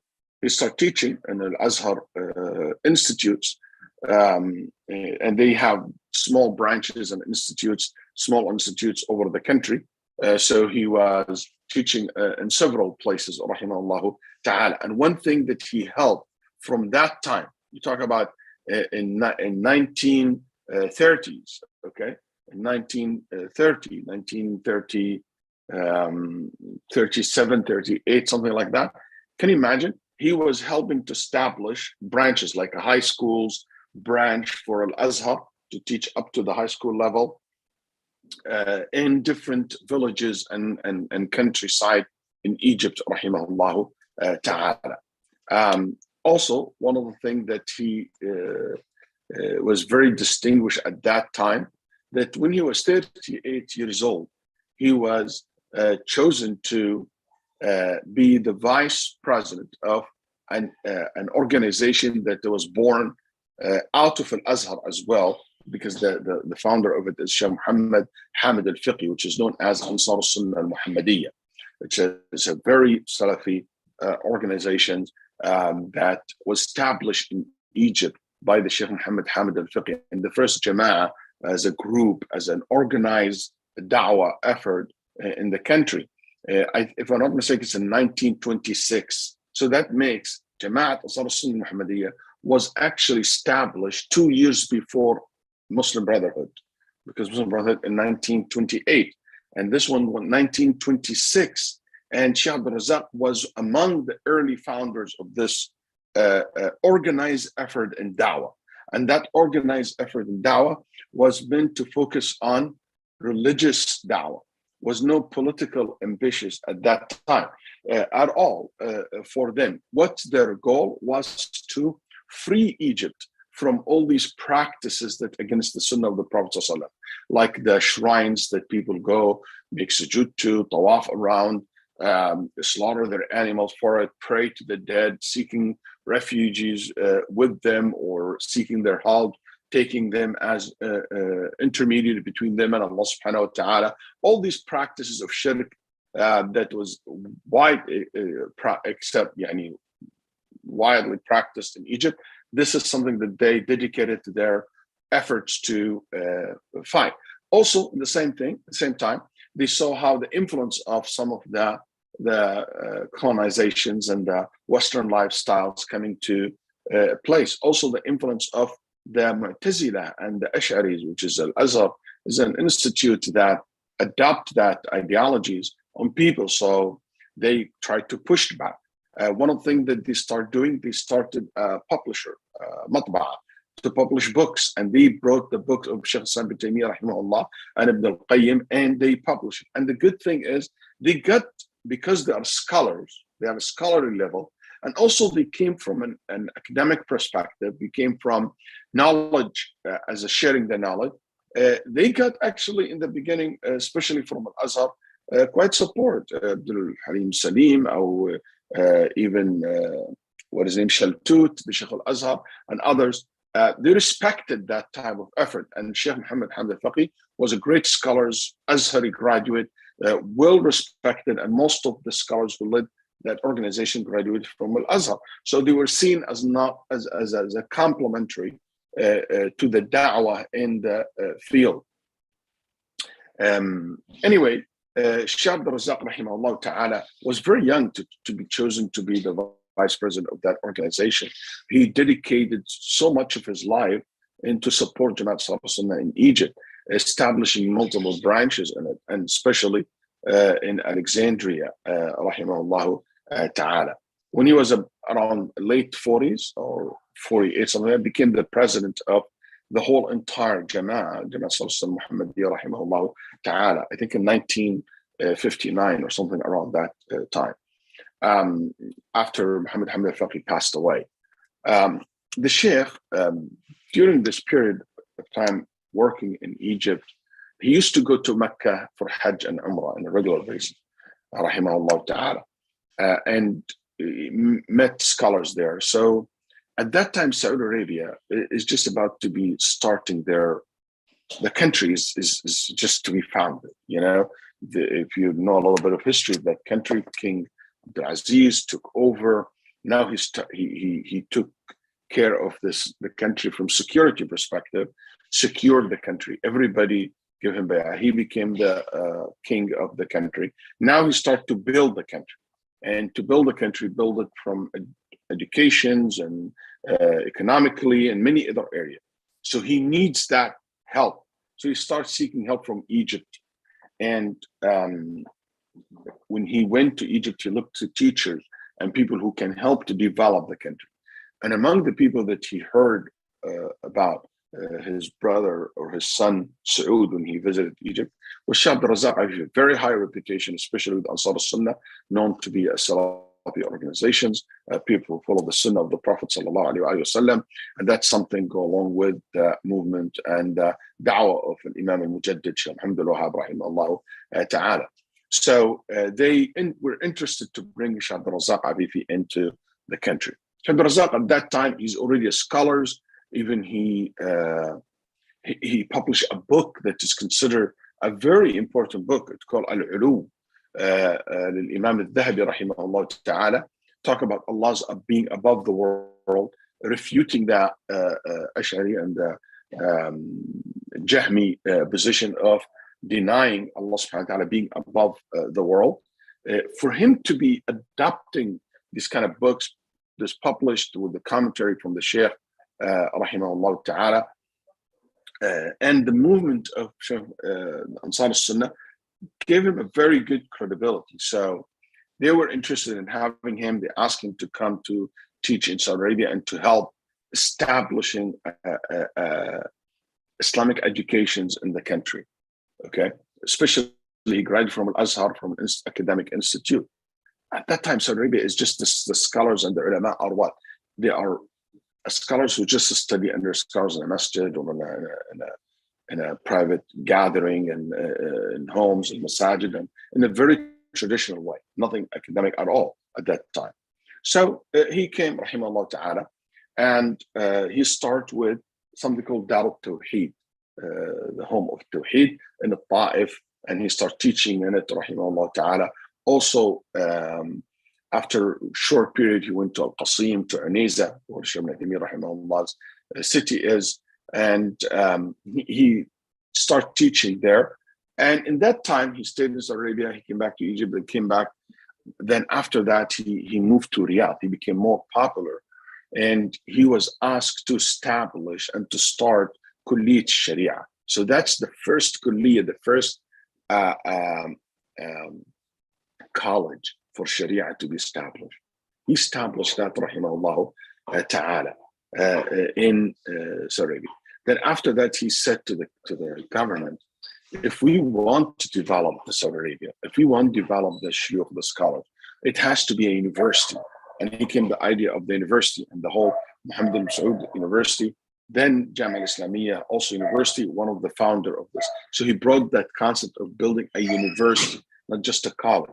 Not only that he told them, we have judges all over, the judges who are shuyukh, scholars, because they follow the Sharia. He said, you can't just be a judge like that. We need to give these judges a credibility. So what he did, he established something called Ma'had al-Qada al-Ali. Ma'had al-Qada al-Ali. And that's in 1960s, okay? The institute where all judges come and graduate. I just wanted to think about someone who coming to a country which is so raw, now establishing university, establishing institute, establishing, an educational system to graduate judges, okay, to have a standardized judge in the country. You establishing something from nothing. And I know this can be controversial, but this is never was said and never said publicly. But also, Shaykh Abdul Razak rahimahullah, reality, he was behind the idea of Hayat Kibar al-Ulama in Saudi Arabia. Even the credit always giving to the official ones like Shaykh Muhammad Ibrahim rahimahullah ta'ala, and I'm sure he deserved it. But Shaykh Razak was the one who behind the idea to the king and to the government that we need to establish a senior committee for the scholars, where the scholars meet and talk. So we kind of also having a unified fatwa, a unified position between the scholars. It's not like everybody going to different direction. Now we have a country, we have a leadership for the country. And as the country unified politically, it should be also somehow should be unified religiously, and they come together. And rahimahullah ta'ala, sure enough, he became even part of it, and he became the vice president of the permanent committee of fatwa, rahimahullah ta'ala, when he was in his 60s, and this is in 1973 or 1970s. So this is just an overlook I want you to see. By that time, by the way, long time ago, when he came to Saudi Arabia, in the early time, first time to Saudi Arabia, he was giving Saudi citizenship, rahimahullah ta'ala, because he was giving a hard time in Egypt, especially when he used to go back and forth. He was given a hard time by the Egyptian government after the revolution happened in Egypt, and the king lost his kingship, and this new republic came in place in Egypt, to the extent one time, guys, his wife was not allowed to leave Egypt. She was going for vacation. She couldn't come back for years. Even though Shaykh rahimahullah have never had any problem, but some of these people who envy him, who hated him because of his aqidah, his belief, caused some trouble for him. And she stayed for a long period of time, not sure how long exactly it is right now, but it was quite time, over a year or something like that, if it's not more. Was not allowed to travel outside the country until later on she was able to come. But in about Shaykh Razak rahimahullah, if we imagine, he spent about 45 years of his life in Egypt and 45 years of his life in Saudi Arabia. Okay, in this 45 years in Saudi Arabia, rahimahullah, he established so many organizations for an institute for knowledge. Countless of lectures and classes around the country, traveling from east to west, north to south, establish the college and then the university, rahimahullah ta'ala, the institute to graduate judges, to the extent, guys, in his time, Shaykh Muhammad Ibrahim was in charge of choosing the judges, who will be the judge. And all the graduate from this institute, to be a judge, not every graduate will be fit to be a judge. It's equal to a master program. So they choose from them, or they choose the students who go to that institute. Okay. Shaykh Ibrahim will ask Shaykh Abdul Razak, which one of the students you think should be a judge? how much they trust him. He's very good at reading people. He's very good in knowing who deserves it. And I noticed that. One thing about Shaykh rahimahullah, you will sit to Shaykh Razzaq, and will be three people. One person will ask him a question, he will answer, yes, no, allowed, not allowed, don't do it. Another person will ask him, and he said, yes, do you know why?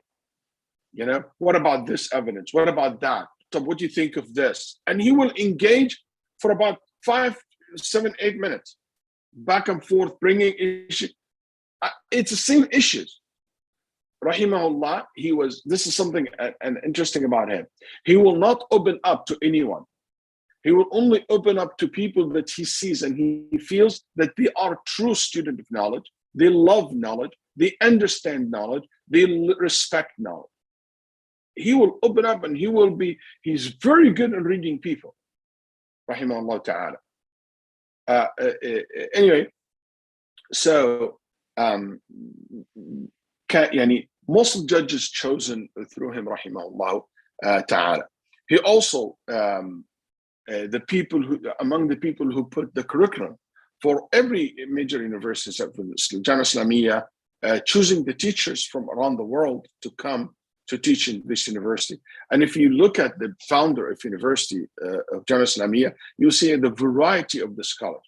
They represent multiple madhabs, multiple countries, multiple even background in dawah background.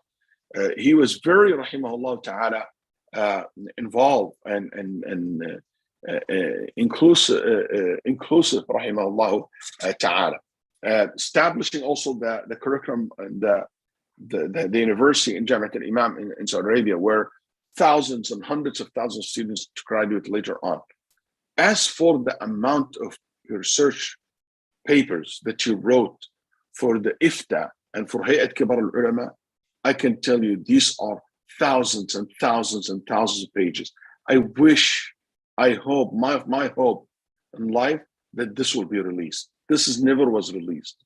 And he, rahimahullah, never cared to release it because so much of his knowledge is kept in these, archive files in the government and the committee of senior scholars. So many research that he would write to Shaykh bin Baz, rahimahullah, to Muhammad Ibrahim, before that to Mehmet. And all this were documented. So many research that he'd done for different ministries in Saudi Arabia at that time. Like, for example, the Ministry of Finance. So many things when they have the issue of the zakat and how to deal with currency. Do you know, guys, at that time, there's some ulama thought that currency, because it doesn't have any more backup by gold and silver, it should be treated like gold and silver. So you take like a 50, like the amount of reals or whatever the currency is, and you weight it. If it's 85 gram, whatever. Some people said like crazy things like that. He wrote about this. He said, how can he deal with it? How about stocks? He among the early people talk about the Bursa, which is the stocks and the money exchange and the rules related to it, and an extensive type of writing in relation to things like that. Also, government asked him about political things and international relations and how this can be done. Especially in that time, a lot of kings cares about what the Sharia says. King Faisal, and before him, King Saud, King Abdul Aziz. So he wrote so much for them about so many areas that I think it's a treasure if it was published and it became available for us. Unfortunately, it's not many of them are secret documents like for government, because it's anytime you talk to the king like a president, it became something private, so it's not for public. I don't think we have in Saudi Arabia what we have in the Western world. After a certain amount of years, every document released. Maybe this will happen. But definitely there is a huge amount of work that he's done, rahimahullah. Unfortunately, not many of the public were able to see that. I get to know that because some of the scholars who have seen this, who work with him, have seen his work, rahimahullah ta'ala. He used to teach to the extent the king of Saudi Arabia loved his teaching, especially in Tafsir. And he used to teach in the masjid where the kings lives, you know, and called Imara, where the king sits every day to meet the people. The masjid there, he used to teach there tafsir. That's only few people will have very senior scholars will be able to do that. Taking consideration that he's originally Egyptian, not even Saudi, and he will be giving that position. And the only way he proven himself is just through his knowledge, rahimahullah ta'ala, nothing else. Other people, they had a high position of status because of their ilm, but also there is another contributions to it, which is their family, the legacy of their family, and so forth. Shaykh Razak was not like that, rahimahullah. He had 5 children and 3 girls, rahimahullah. In his lifetime, 3 of his children died. Okay, he witnessed the death of 3 of his children, rahimahullah ta'ala. His first son, I believe, was born in 1944. The Shaykh was about 39 years, rahimahullah.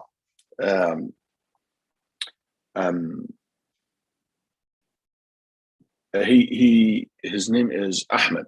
Yes, Ahmed, and he died in the war against Israel at that time in the 1973, in the famous war between Egypt and Israel, where the Egyptians crossed the canal, the Suez Canal, or the canal, and they defeated the Israelis. So he died in this famous battle between the Egyptian tanks and the Israeli tanks. And rahimahullah, when he died, Shaykh Razak was in Saudi Arabia. Okay, and he was actually that day. They used to teach, because many of the people who are studying are already having jobs. Either he's a judge or he's like nobody. There's like he's already practicing some of these positions. So what they do the academic studies in the night. So the Shaykh class in the college was actually from Asr to Maghrib. So he came and he started teaching. And while he was teaching, rahimahullah, the students said, like usual, his excellent class, same as every day, like a great class. And after we finished, we asked him, he kept answering our questions. We kept him so late. And after he left the class, we found all the shuyukh of the scholars who teach in the university lining up outside waiting for him. They give him their condolence. So the students said, what happened? Then they were informed that early in the morning, he got the news that his son died in Egypt in the war. But yet he still came and he gave the class like in the usual, rahimahullah ta'ala. And they couldn't tell. His second son, Muhammad, and he also died, rahimahullah. He died. Muhammad, he didn't die in his time. Abdullah died in his lifetime, and one of his favorite children, Abdul Rahman, he died in car accident. SubhanAllah, he was burned, rahimahullah ta'ala, in 1988. And he was a student of knowledge. He's the only one from his children who was a student of knowledge.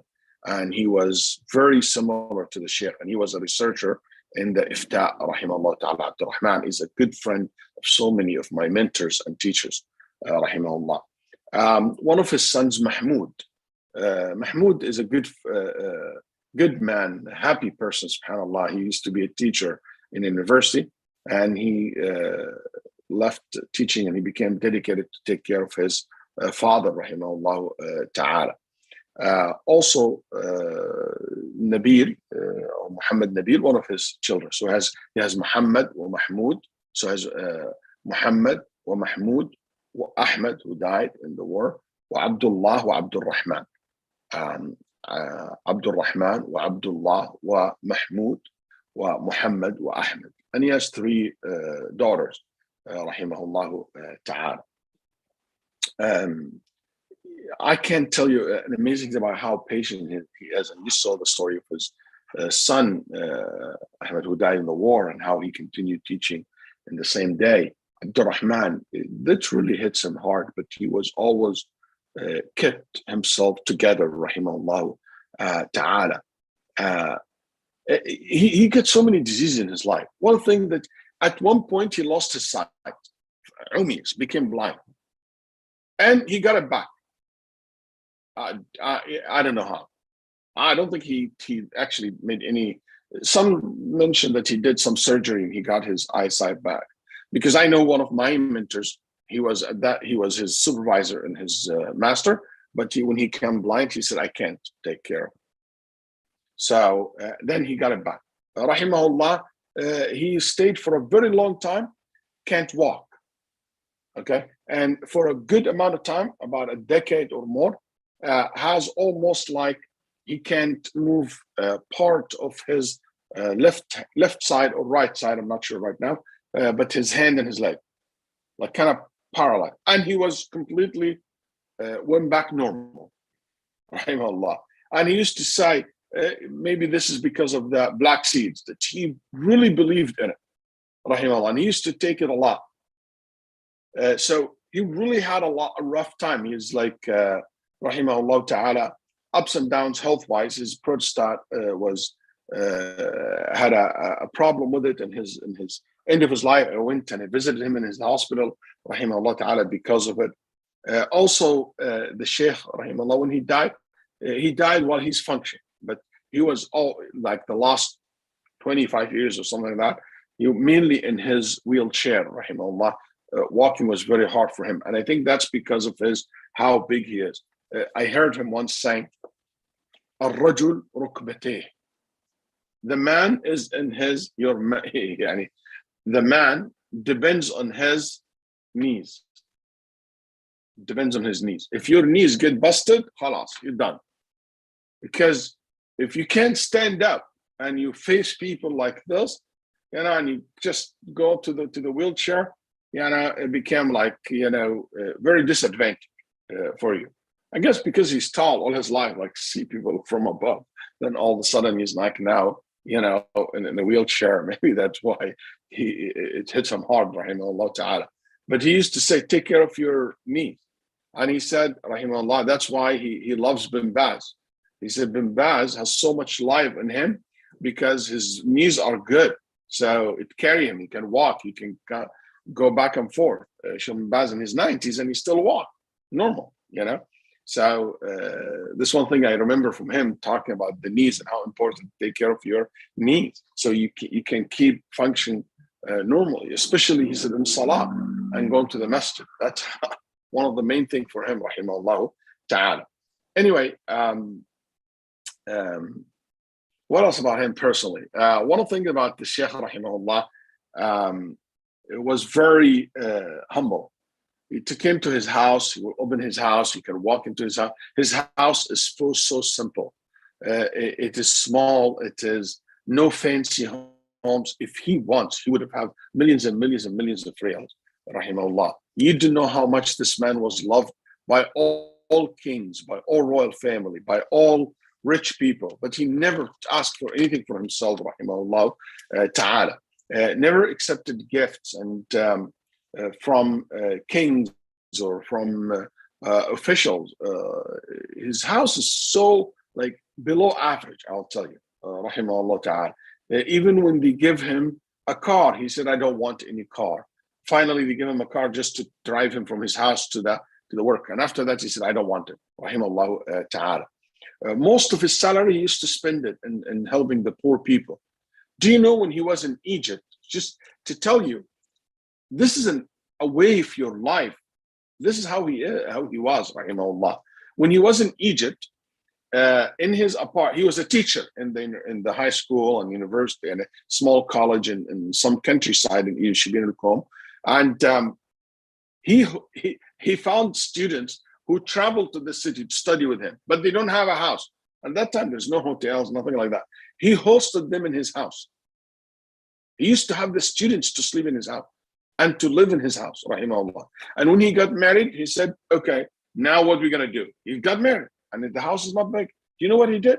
He left the house for them to stay in it, and he rented a house for himself. He comes from a very good family, rahimahullah ta'ala. So he didn't need, he can take care of himself financially, rahimahullah. So it's amazing. He had a house once that he let someone live in this house for 25 years. Never took a rent from him. Why? Because that person was poor. It's amazing about him, rahimahullah. You know, in Saudi Arabia, I witnessed that because in my university, as a student, every student in the university, we get a financial aid from the government. Yani they give us money every month. Let's say a couple of £100 or something like that every month. So, rahimahullah used to ask, sometimes this money comes late. So he knows that the students who comes from outside the country, travel from foreign countries, they depends on this amount of money every month. So he used to ask, did the money came on time this month? Then they said, no, Shaykh, it's late. It's going to be like maybe the 15th. Then he said, give me the list of all the students. Then he will give them money.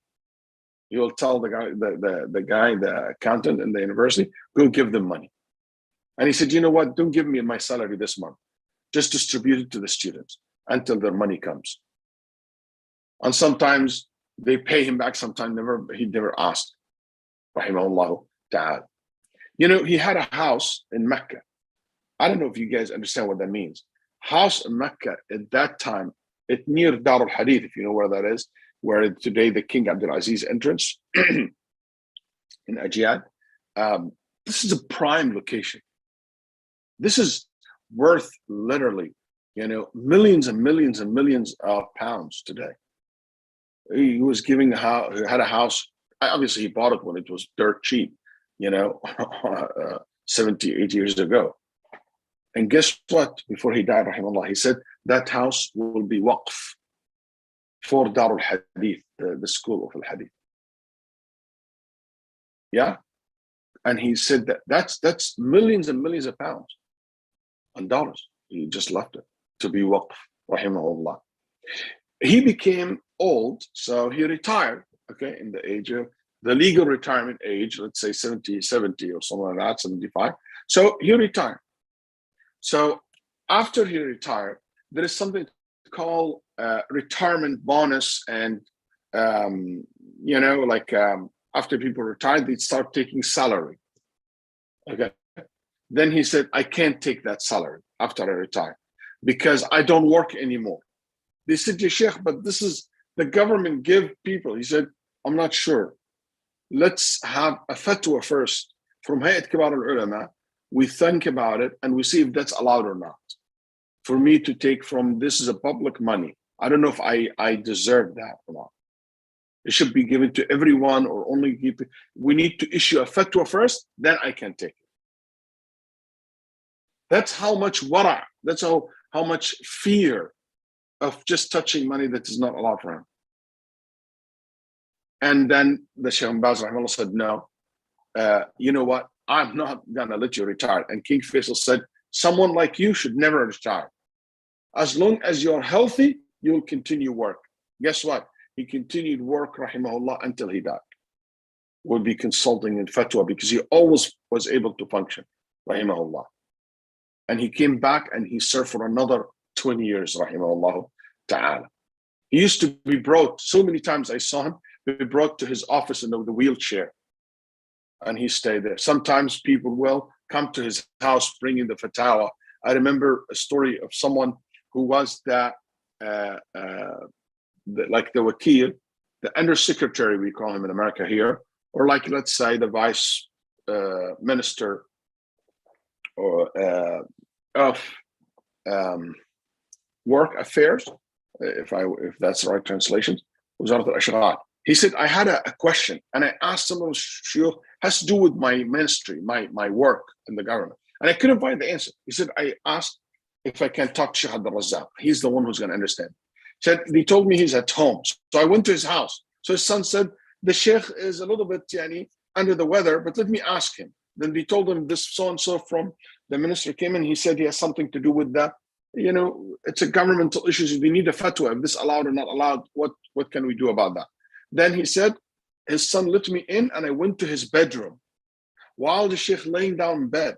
And he said, I'm sorry, I couldn't come. He said he brought tea and some cookies to him. And he said, I spent about an hour with him, back and forth, explaining to him the complexity of the issue. He said he was able to just solve it as if he works in my ministry. And I was so happy. And I left saying that there is no match to this man. May Allah preserve his life. Everything was solved. Excellent. I can go now do my work. That's the type of scholar he was, rahimahullah ta'ala. يعني كان ممن طال عمره وحسن عمره نحسبه كذلك ونزكي الله أحدا. He really lived long, but he did so much good. That's what we think. His ilm and knowledge. Oh my God, I have 2 minutes left. Sorry. I didn't even start yet. Okay.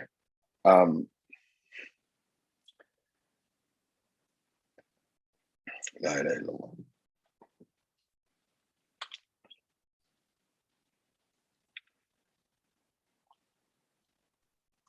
If you need extra time, you can take. There's no problem. There's some brothers who have questions as well. So if you need extra time, it's no problem, Sheikh.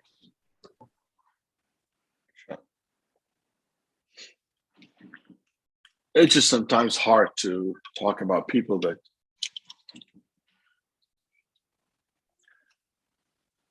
anyway.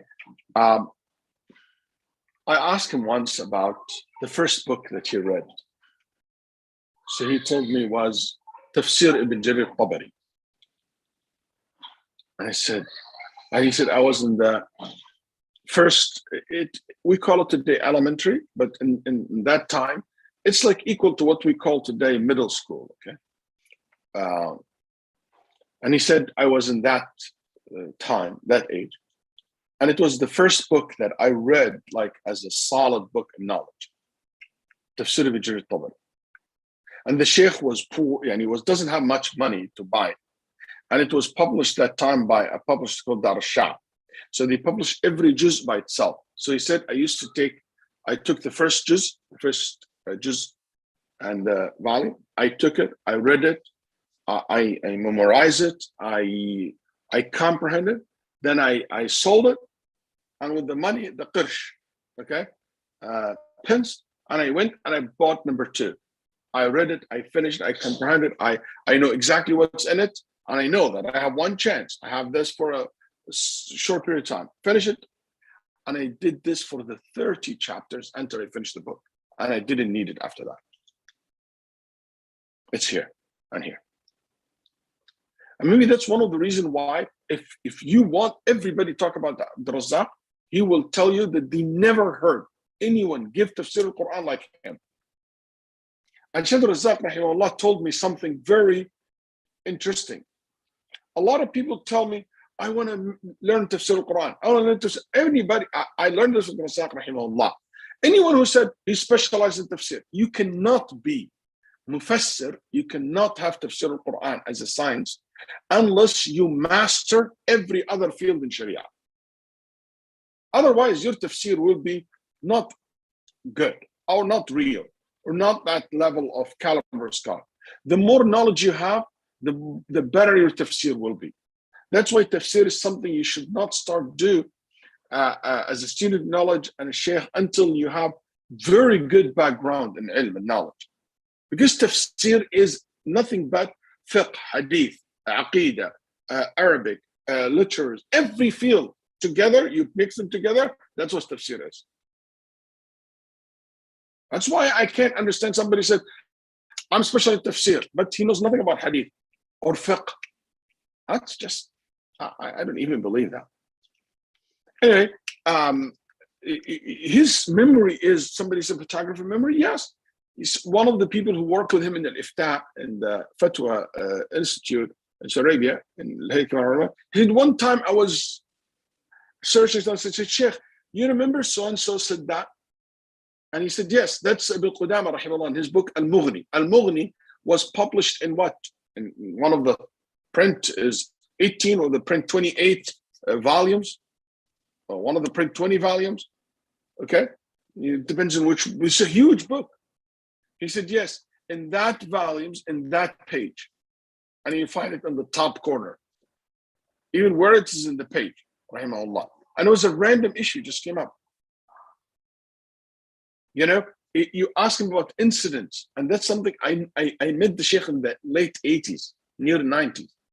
And he was telling me incident and details and names of people as if it just happened yesterday, and this thing took place 45 years ago, or 40 years ago, or 35 years ago. Giving me details about it, unbelievable. Rahimahullah, his memory is so good. You know, one of the Mashaykh said, Shaykh bin Jibreen, said, I remember in Surah Saba. He said, I still remember that. First time I met Shaykh Razak, or among the early time I met Shaykh Razak, he was teaching Tafsir Surah Saba in the masjid. He said, I was shocked. He spent over an hour just in Tafsir, one verse or two. Another Shaykh said, I still remember I wrote 100 pages from him commenting on one or just a few verses in Surah Al-Baqarah. Rahimahullah ta'ala. With this deep knowledge, he has the ability to simplify knowledge. See, guys, I learned something from Shaykh Shaykh Razak, rahimahullah, and I learned it from his action. There is two types of scholars I met and I saw in my life. Scholars who al-ilm owns him. So that scholar's only what he does, he repeats the knowledge for you. Al-ilm malaka, yukarrib lak al-ilm. He just tells you what he have, you know, memorized or read. He repeats it to you. There is another type of scholar. Malak al-ilm. He owns the knowledge. He controls the knowledge, not controlled by the knowledge. The one who controlled by the knowledge, he just repeat it to you. Shaykh Razak was not, he controls the knowledge, so he give it to you the way he wants. He reshape it, he redirect it, he reframe it, he give it to you in many different ways. I've seen scholars, when you ask them a question, he has to pause and thinking and rephrase your question to meet the same phrases that he used to it in the books of fiqh. Then he start answering. Because khalas, that's how it is. But no, Shaykh Razak was not like that. That's why you have this ability of making complicated issues so simple in few words. You know? مثلا for instance, he was teaching once, explaining a concept of sabr wa taqsim. Sabr wa taqsim is basically something, one of the ways to analyze evidence, which is to bring all the evidence and to examine them. Then he said, Shuf, sabr wa taqsim is like, have you seen the one who, what do you call, the generator in the, like the school or a building would have all the keys? Like you have a keychain, have like 50 or 20 keys in it, and you try it, the door, it locked. That's the right one. No, wrong one. That's the right one. Open the key. He said that's how sabr al-taqsim is. You have all these keys, and you need to figure out which one that opened the door for you, which one unlock the hadith, unlock the ayah. Khalas, that's it. I will never forget what sabr al-taqsim means. He is unbelievable in giving example and things like that. Rahimahullah. I remember once he said, Ibn Taymiyyah and Ibn al-Qayyim, I asked him about them. He said, Ibn Taymiyyah, rahimahullah, is like someone who see a wall, and this is a big guy. He comes and he pushed the wall, and the whole wall collapsed. Just one hit. Can you imagine, like a bulldozer comes, hit it, and it will collapse. That's what Ibn Taymiyyah's style is when he refutes someone. Ibn al-Qayyim, no. He pick brick by brick. Take this, and take this, and take this, until it collapsed. Rahimahullah. That's why Ibn al-Qayyim, rahimahullah, he said, 60 ways to refute this, 20 ways to refute that. And I said, which one is better, Shaykhna? He said, sometimes Ibn Taymiyyah, Ibn al-Qayyim, excellent, but the problem sometimes with Ibn al-Qayyim, when he said, you refute this from 20 points, 10 of them are excellent, 100% solid. Five of them, for example, is okay. and 5 are weak. He said, that's not good. Because what happened, people take these 5 points which are weak and they start refuting it. And they will ignore the rest of the solid 15 points. So your followers, when they hear the others refuting 5 points that you came up with, they start doubting you, doubting the haqq that you present. He said, that's why it's much better to bring 1 or 2 points and to destroy the whole argument, and instead of bringing 10, 2 of them are good and the rest are okay or weak. It's a methodology, rahimahullah.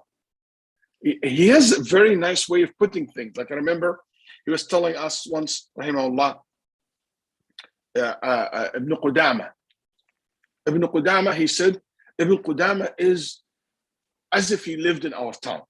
Ibn Qudama wrote 3 books, Al-Umdah, Wal-Muqni' Wal-Kafi.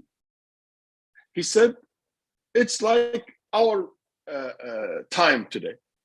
Al-Umdah for middle school. Wal-Muqni' it's for high schooler. Wal-Kafi it's for college students. He said, even the scholars in the past, they have this understanding of people graduate in knowledge, rahimahullah ta'ala. Ibn Abdul Razak, rahimahullah, Allah also gave him something very interesting.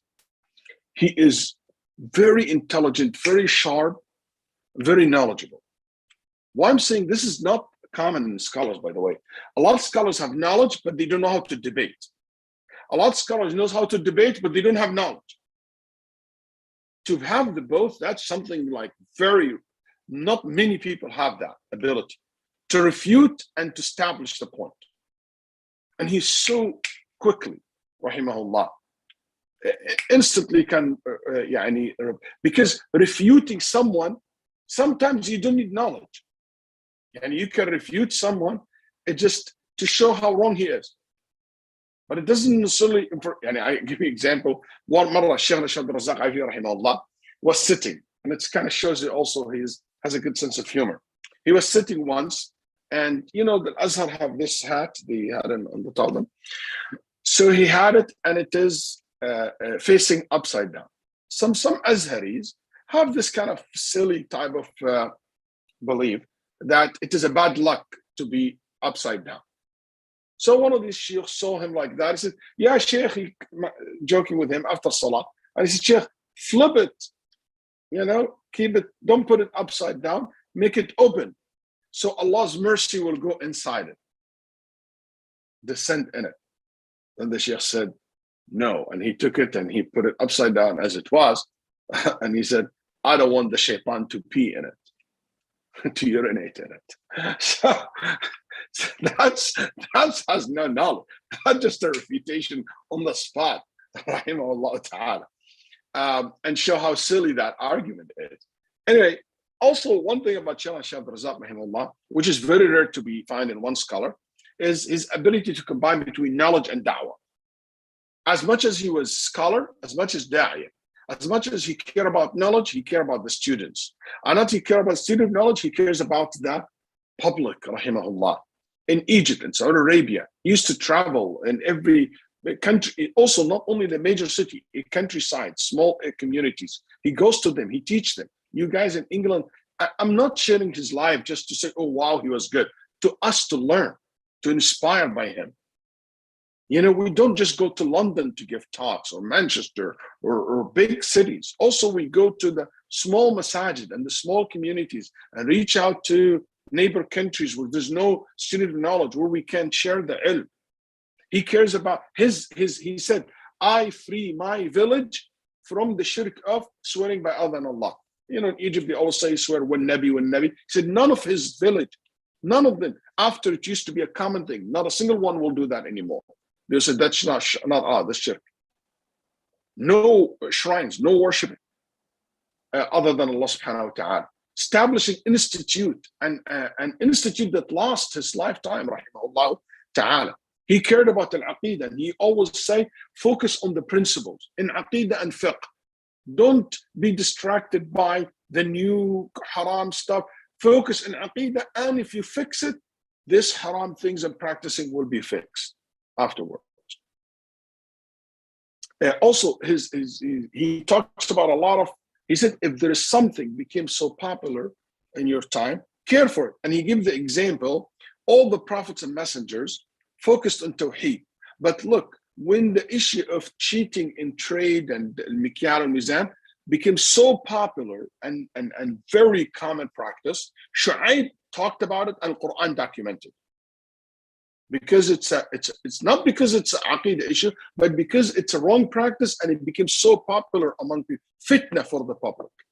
And it's the same thing with Lut, with the Liwat, the practice of the people of Lut. It was addressed because it's a common problem. So he said, you can't ignore these things. And he said, I'm going to focus on Tawheed only.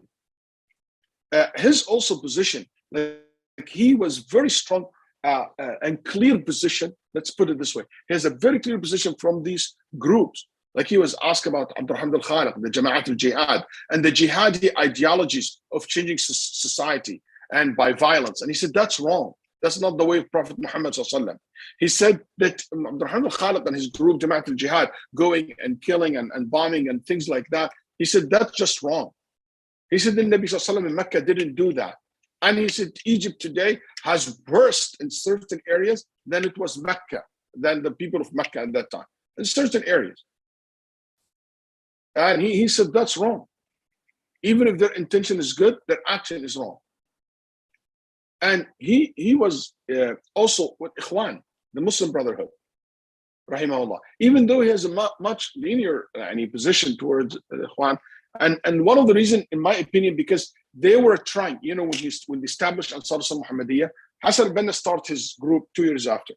They were trying to making sure that Hasan al-Banna doesn't go and start his own. Let's be to work. And when he started Ikhwan Muslimin, they were trying his best to stay in line with Ansar al-Muhammadiyah. Shaykh Razak told me that the Ikhwan in Egypt used to attend his class. Some of them used to attend his class, but they will not pray behind me. And I said, Shaykh Razak, they attend your class and they don't pray behind you? He said, yes, because they consider me an extreme Wahhabi Salafi. They will not pray behind me. And they go pray behind their own people. I said, so why they attend your class? He said, because Hasan al-Banna forced them to. And they are his, they are like by order. This is like an order for them. We cannot say no. And he said, that's a sad thing that people will just follow the command of the Amir or the ruler.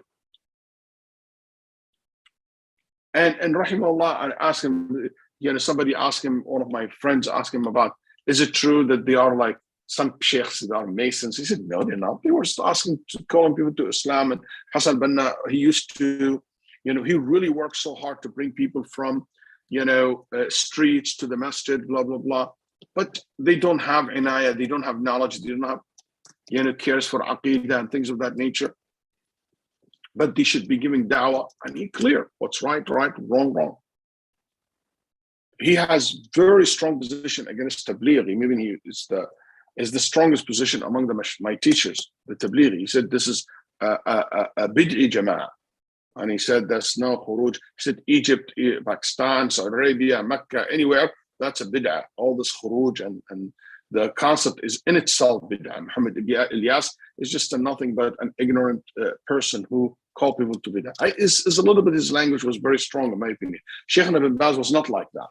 Was much lenient towards and much moderate in his approach with Jamaat Tabligh. That's why he's not very popular with Tablighi people at all, because in King Faisal time, King Faisal asked him to write his position about Jamaat Tabligh, and he said they're trying to have a legal status like an official Jama'ah. And he said, no. Shaykh Razak said, that's wrong. In one country, under one leadership should not have any registered Jama'ah. Only one Jama'ah, Jama'at al-Muslimin. And he had very strong writing in regard to this. Anyway, he cares for students, rahimahullah. Do you know Shaykh al-Atram? He was blind. And it was a problem. How can blind people study? How can you exam? How can they take the exam? They used to bring someone katib. Then he told him that the katib the writer will write. But there's a problem. What if this, what if that? So Shaykh Razak said, no problem. Let them finish the semester, let them study. and let be the exam verbal. The teacher will ask them verbally. Rahimahullah. He said, but I will not lose the chance. They deserve to study, even if they are blind. He fight for the right. And he said, Al-Atram, he said, he came to me personally, said, don't miss your exam. Come to the exam. Finish your study. Also, the Shaykh, one of the things that about his knowledge, he was so athari, so Salafi to the max, to the bones. Rahimahullah. Yet, he is so usuli in usul fiqh. And the people of usul al-fiqh, usually, they're not Salafi. They have some Mu'tazila ideology, which is the influence of Mu'tazila, or Ahl al-Kalam. And also, they're not religious. Most of the usuli I met in my life, not religious people. They don't practice good. Most of the people usul I know, even in the history, if you read about some of the scholars in the history who known to be in al-usul, like al-Amidi, the student said, does he pray or he doesn't pray? They were not sure if he pray or not. Pray, not pray, masjid, pray. So for them to even doubt that in generally speaking, the people who are so into the usul al-fiqh, their religiosity is not that good. Or anyway, but this man was not like that. He was so avid worshipper. Every year he go to Hajj. And he never missed Salat al-Jama'ah. One of the Shaykh said, I saw him once because he hard to walk and he doesn't have the wheelchair. He went and he was holding into the walls until he went to the masjid. I saw him many times when the people in the wheelchair, he would when the adhan comes, let's leave. Rahimahullah. In Hajj, goes to Hajj every year. In the last year of his, a few years before he died, he couldn't go. But last year he said, I want to go. He asked Shaykh Baz to be with him. And he went with Shaykh Baz, rahimahullah. And he was always making dua. Everybody made Hajj with him. He said in Arafah, he would be crying. This big beard of him will be wet from his tears, rahimahullah. He masters ilm al-mantaq, philosophy, Aristotle's philosophy and things like that. He mastered that. He understood it very well. Yet he's so Salafi, rahimahullah. He's so followed to the Sunnah, rahimahullah. You know, when he saw that Hayat Kibar al-Ulama, okay, the committee of Shaykh, they used to start the gathering with reading Quran. Then the Shaykh said, that's bid'ah. He talking to them, he said, where do you get from that when people gather, they start their gathering with reciting Quran? He said, never practiced by the Salaf. And they stopped doing that. He's so followed to the athar, to the adillah, to the way of the Salaf, to the max. If you look, his commentaries is so short, so precise, but so deep. Read his commentary on Al-Amidi, on Tafsir al-Jalalain.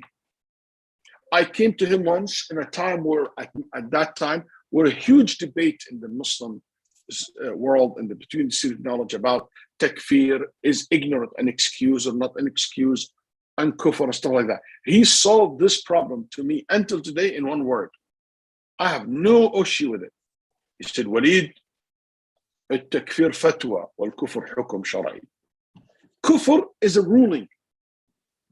Takfir, to say so-and-so kafir, that's a fatwa. I got it. That's so simple. That's very true. Al-kufr, what is the action, the statement, the thing, the belief? Is it kufr or not? That's something very clear. But is the person who said that, who did that, become kafir because of this? That's fatwa. Different from one person to another. Some people, they can be excused for their ignorance. Some people will not be excused for their ignorance. Some people will be excused for this, some people will not. So it depends on the case. Oh my God, that's just make it so simple. This man also something so rare to be found in scholars. He mastered fiqh and he mastered hadith. He's Maliki, he's Hanbali. When he first came to Saudi Arabia, Shaykh Muhammad Ibrahim, rahimahullah, the Grand Mufti, he saw this Egyptian guy from Egypt. He said, okay, I'm going to give you this book because this Hanbali country, okay? He said, Tikul Insaf al-Mardawi. He said, that's copy for you to read it. Do you know it? Then Shah Razak smiled. He said, I read it all. Yani before I see you, before even I saw you. In this whole book, which is 10 volumes, whatever, he said, in it only 3 times Only 3 times a hadith was mentioned. Only 3 hadith in this whole 10 volumes. He made a point. This Shaykh Abdul Razak rahimahullah, when he came in the fatwa committee, the senior fatwa committee, he made a rule. He said, we have to change the way the fatwa is written. They used to mention the imams, the Hanbali said, the Shafi'i said, then they bring the evidence. He said, no, we should put the dalil first, then followed by the scholar's opinion, but not the scholar's opinion first. He said, Ibn Hamid came and he became in charge and he switched that and he messed it up for us. Otherwise, Ibn Baz was in line with him. And when Baz came, they all agreed to that, rahimahullah. In hadith, this man, I witnessed Shaykh Abdullah Sa'ad, if somebody knows who's that. He's a great scholar in hadith. He's a muhaddith of our time.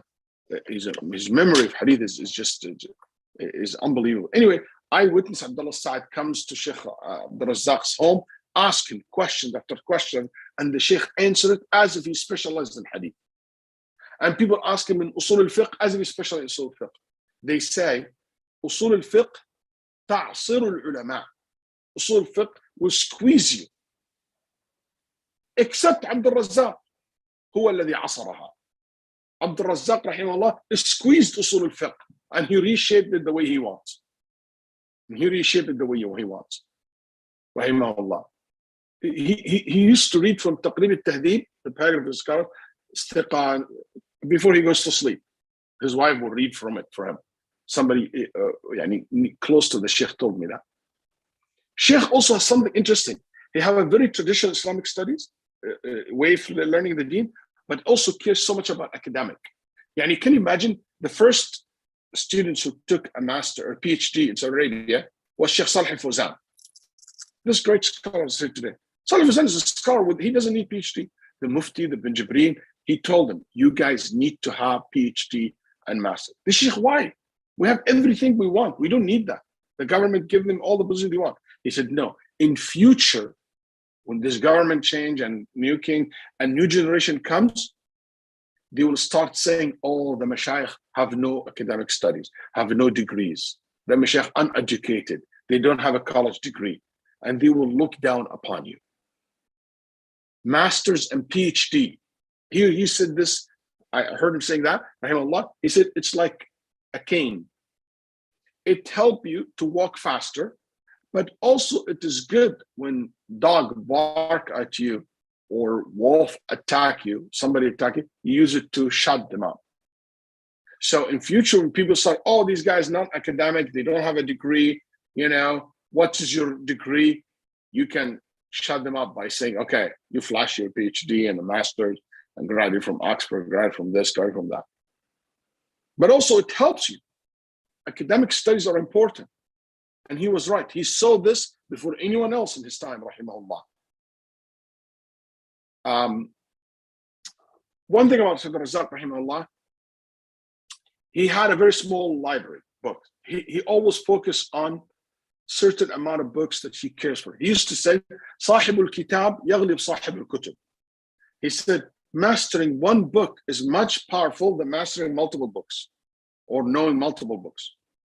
If you have one book you master, you will defeat and you will be much higher level than someone who has a lot of books. I don't agree with that. Rahimahullah had a very semi-extreme opinion about books. I asked him once about that opinion. I heard about it, so I asked him, is it true? Then he said, if it is to me, if it's to me, I will make this announcement. Anyone has a book about Islam, bring it to me. I'll bring these books and mountains and mountains and mountains of books. But obviously, this is before internet, before all those. Okay? And he said, I will take from these books all the books of hadith, all the books that with isnad, narration. Okay? All the books that rijal, the biography of the scholar, who's thiqa, who's trustworthy narrator or not. I took all this and outside.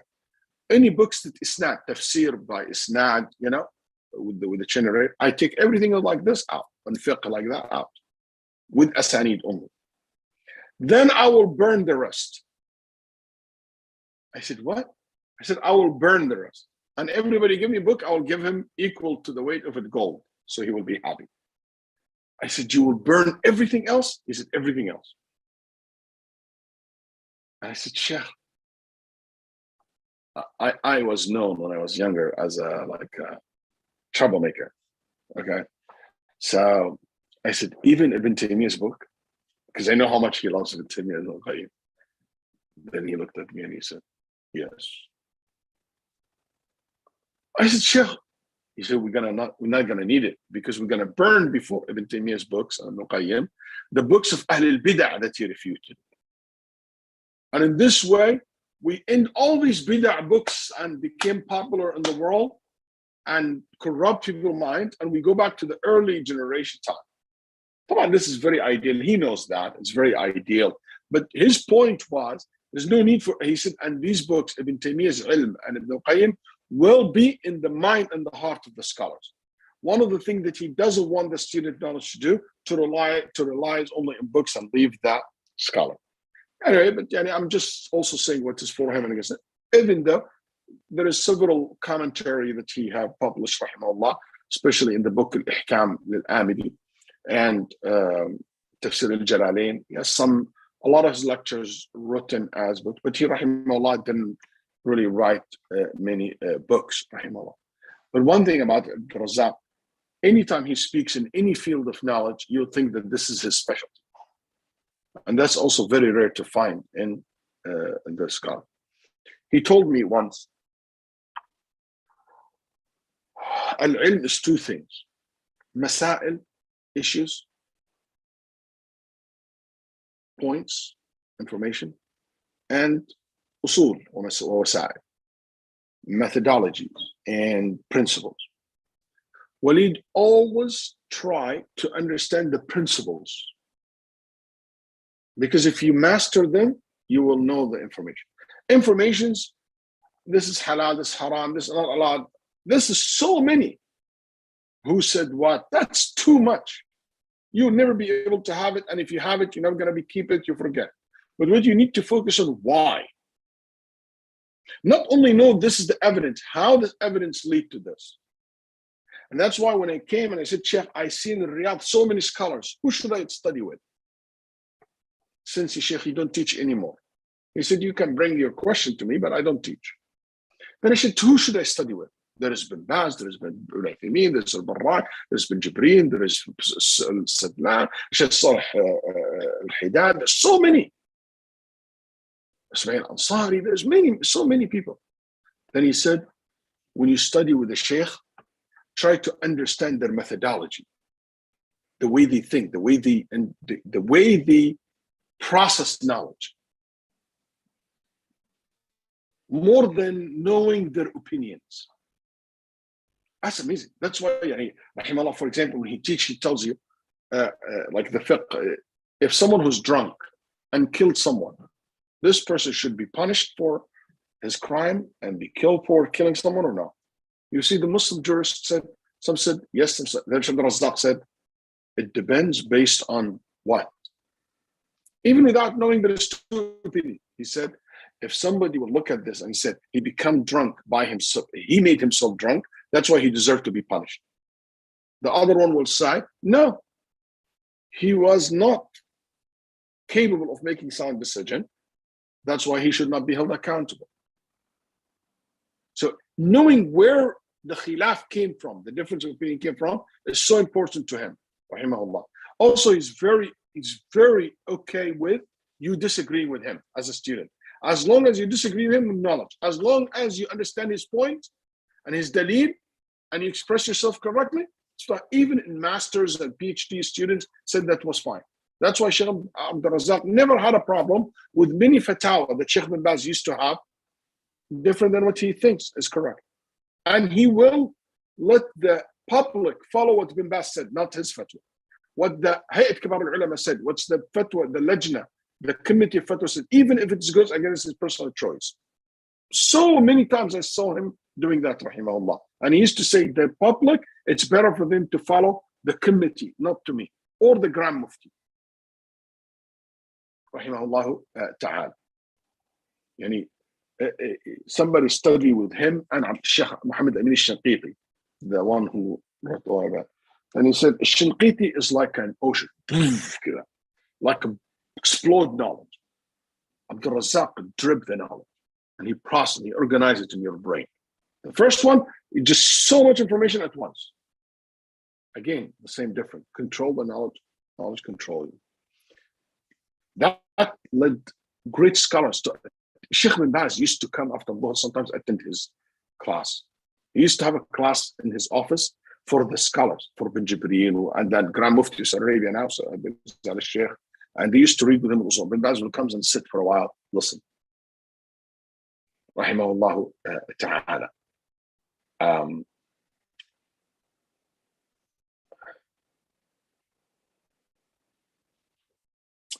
He's also kind.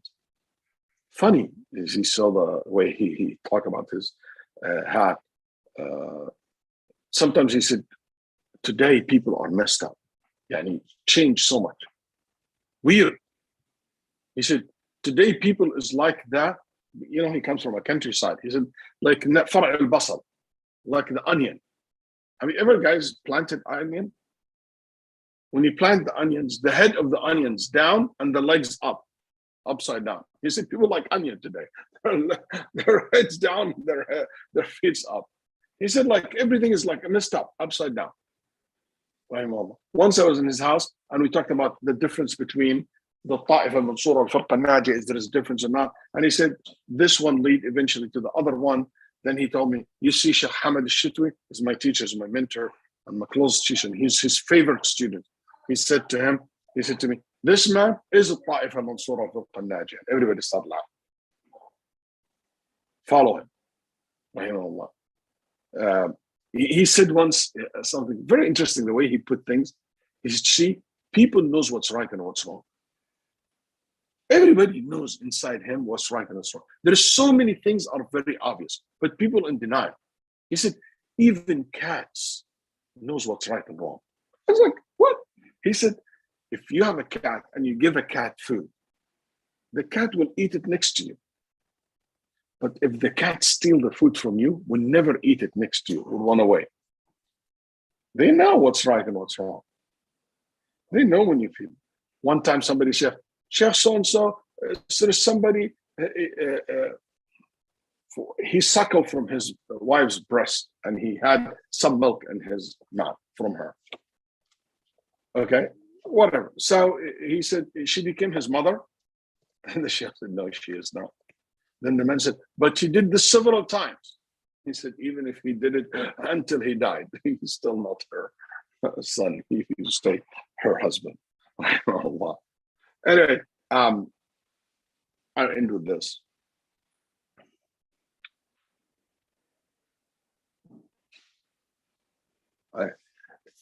Once I wrote a book to defend Shaykh Al-Albani, rahimahullah, and to refute Shaykh Abdul Fattah Abu Ghudda, who also I get that chance to meet and to ask and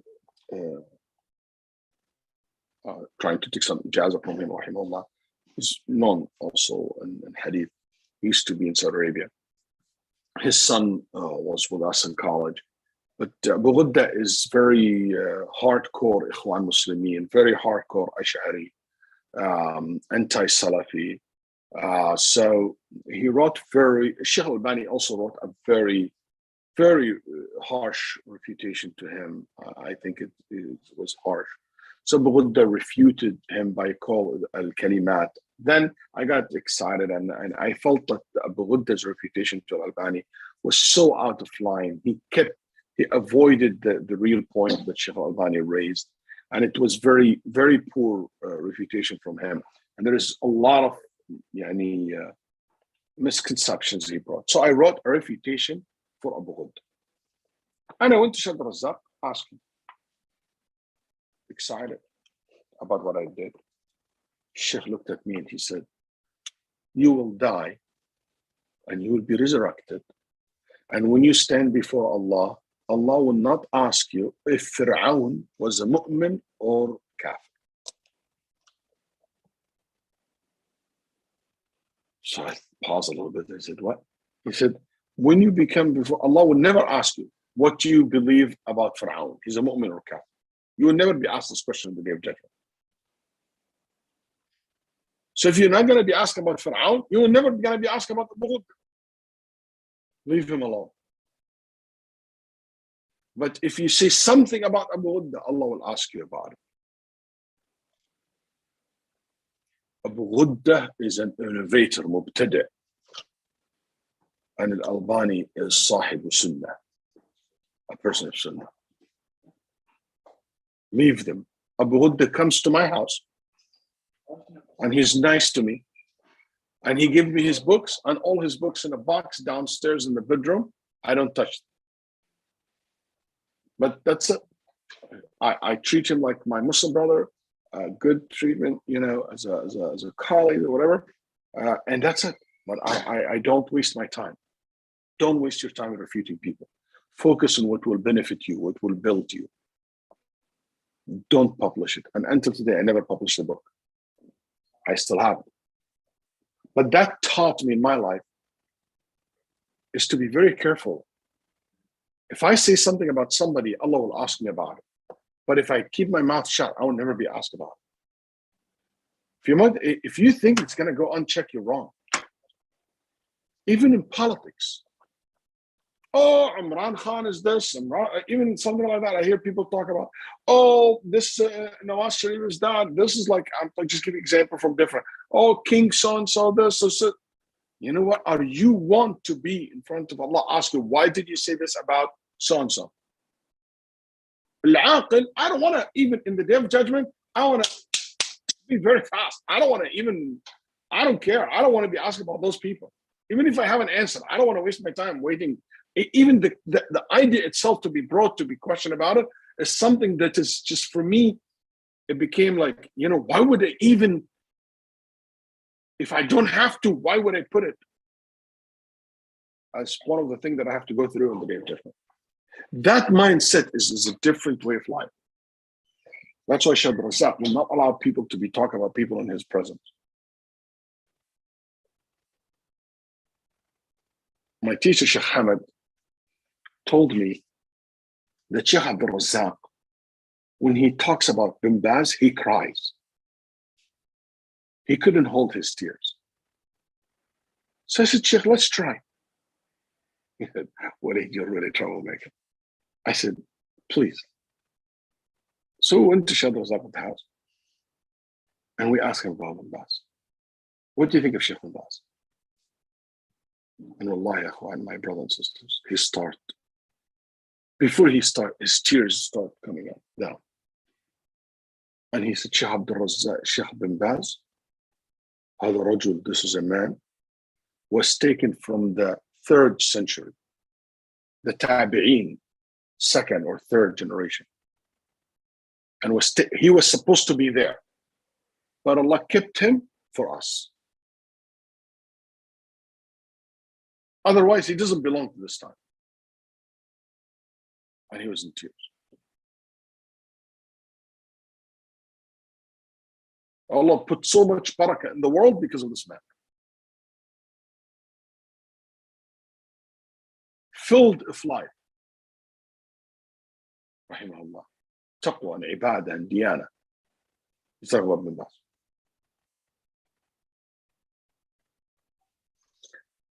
I asked him once about who's the two people who always disagree with each other among the scholars.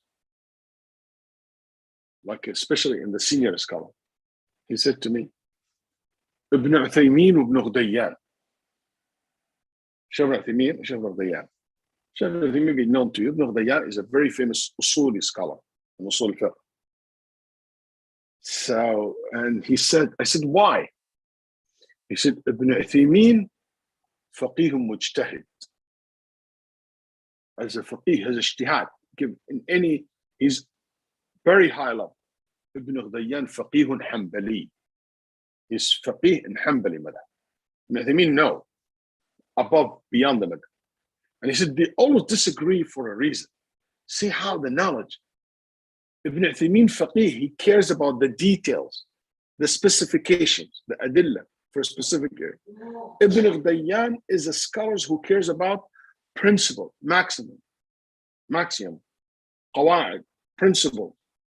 His always brain work in a general sense. Ibn Uthaymeen brains work in a specific sense. Those people can't agree very often. That's why you need these both when you think. You need them to advise you, both sides. But they always clash because this person look at big picture, this person look at very specific.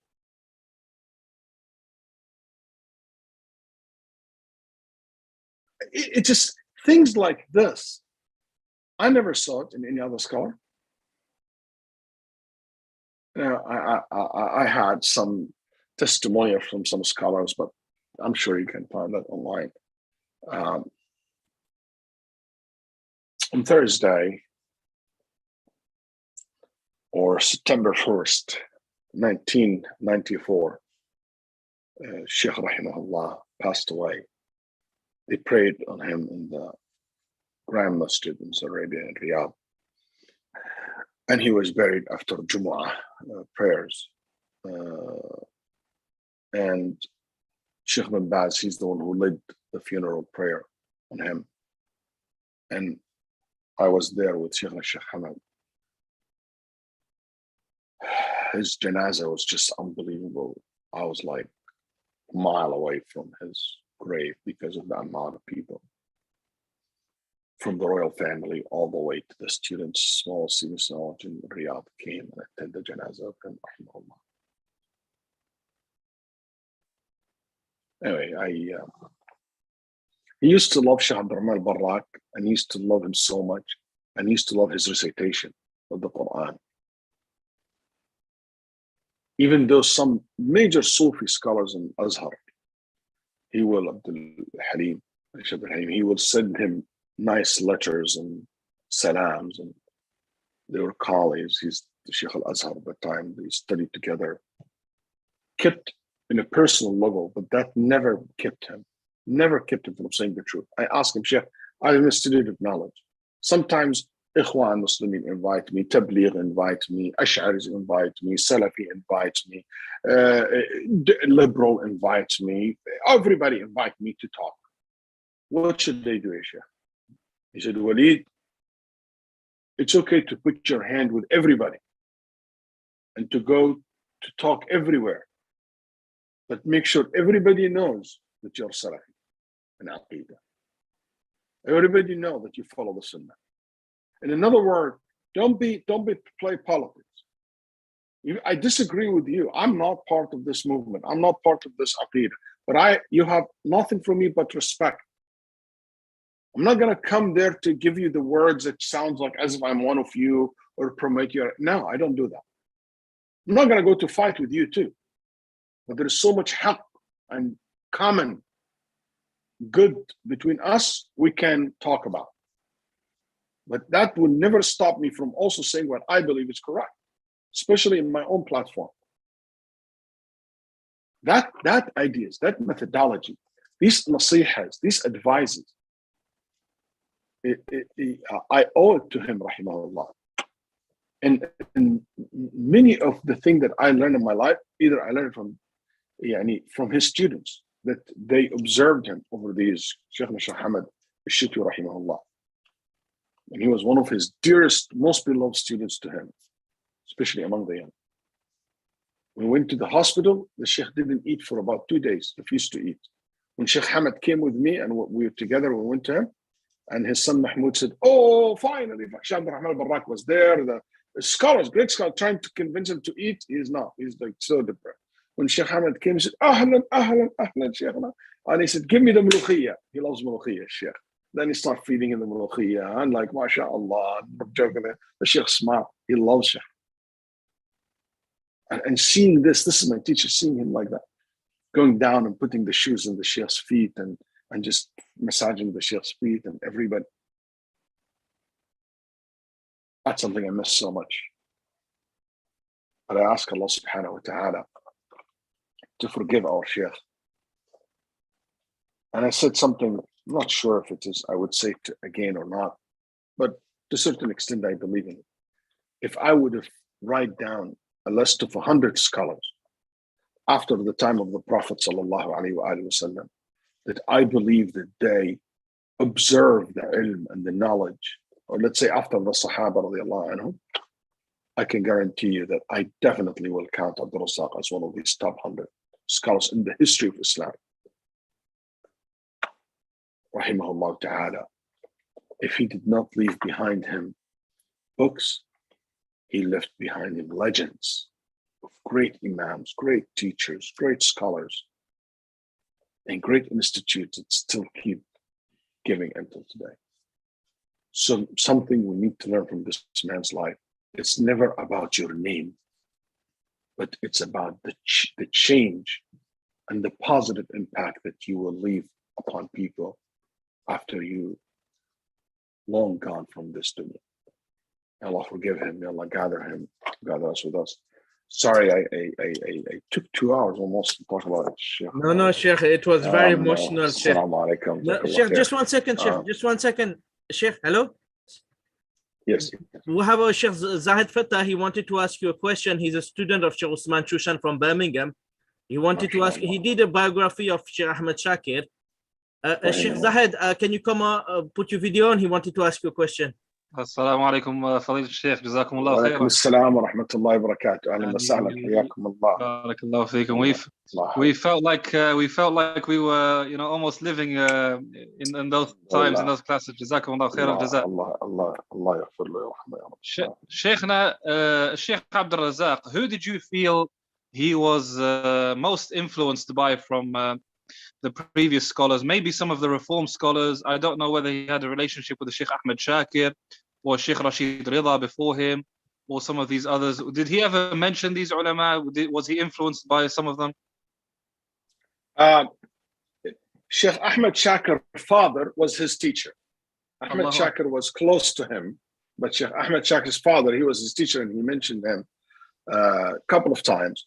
And he mentioned Sheikh Ahmed Shakir rahimahullah as someone that he knows, but I never get the impression that that he was like colleagues with him and things of that nature. Same thing was he also witnessed when Sheikh Rashid Rida passed away. Kan Sheikh Abdul Razzaq in his 30s, mid-30s in Egypt. So definitely there is, and both Azhar, there is influence right there. But I never seen Sheikh Abdul Razzaq influenced by Muhammad Rashid Rida's methodology. Sheikh Rashid Rida is more of, have a lot of like non-athari style, I'll be honest, and modernist type of, in the context of athari. And he's still in the large, in the Salafi realm, but he's very influenced by some of these like liberal kind of, or modernist approach. I think because of the time. Sheikh Razzaq, he has zero influence on the stuff. He's so athari to the bones, rahimahullah, and amazing about that. And with this, he's not rigid. So also his inayah bil hadith is unbelievable. It's unbelievable. I mean, there's a lot of things like I never thought, like I come sometimes with very specific questions in Tadrib al-Rawi and stuff like that. And he will talk about it for like 5-6 minutes as if he just studied it. And I'm sure, I mean, the last time he checked this maybe years ago, because he's been not teaching for 15 years or something like that, these books. Shaykh Abdullah Sa'ad was anybody knows Abdullah Sa'ad, he would be for about 30-40 minutes back and forth with him about narrators, and the Sheikh in like someone in his 80s, and keep back and pushing back. No, that's not how it is. Wow, like very specialized Abdullah Sa'ad. And we see the Sheikh like, and he coming to learn from the Sheikh and study from the Sheikh. But Abdullah Sa'ad is a very beautiful thing to say about Shaykh Abdul Razzaq Afifi. And same thing in Usul Fiqh and rahimahullah, very rare. I never saw a scholar in my life have all this together. And you might find someone like Ahmed Shakir, a great scholar in hadith, but you will never find al-aqidah, wal-sunnah, wal-athar, wal-ibadah, wal-usul, wal-mantiq. You will never find someone can master all those together. That's very rare. And he obviously loves the Shaykh Shaykh Islam ibn Taymiyyah a lot, and he like always asked to be. He always asked me to do that. One thing Shaykh Abdul Razak also taught me.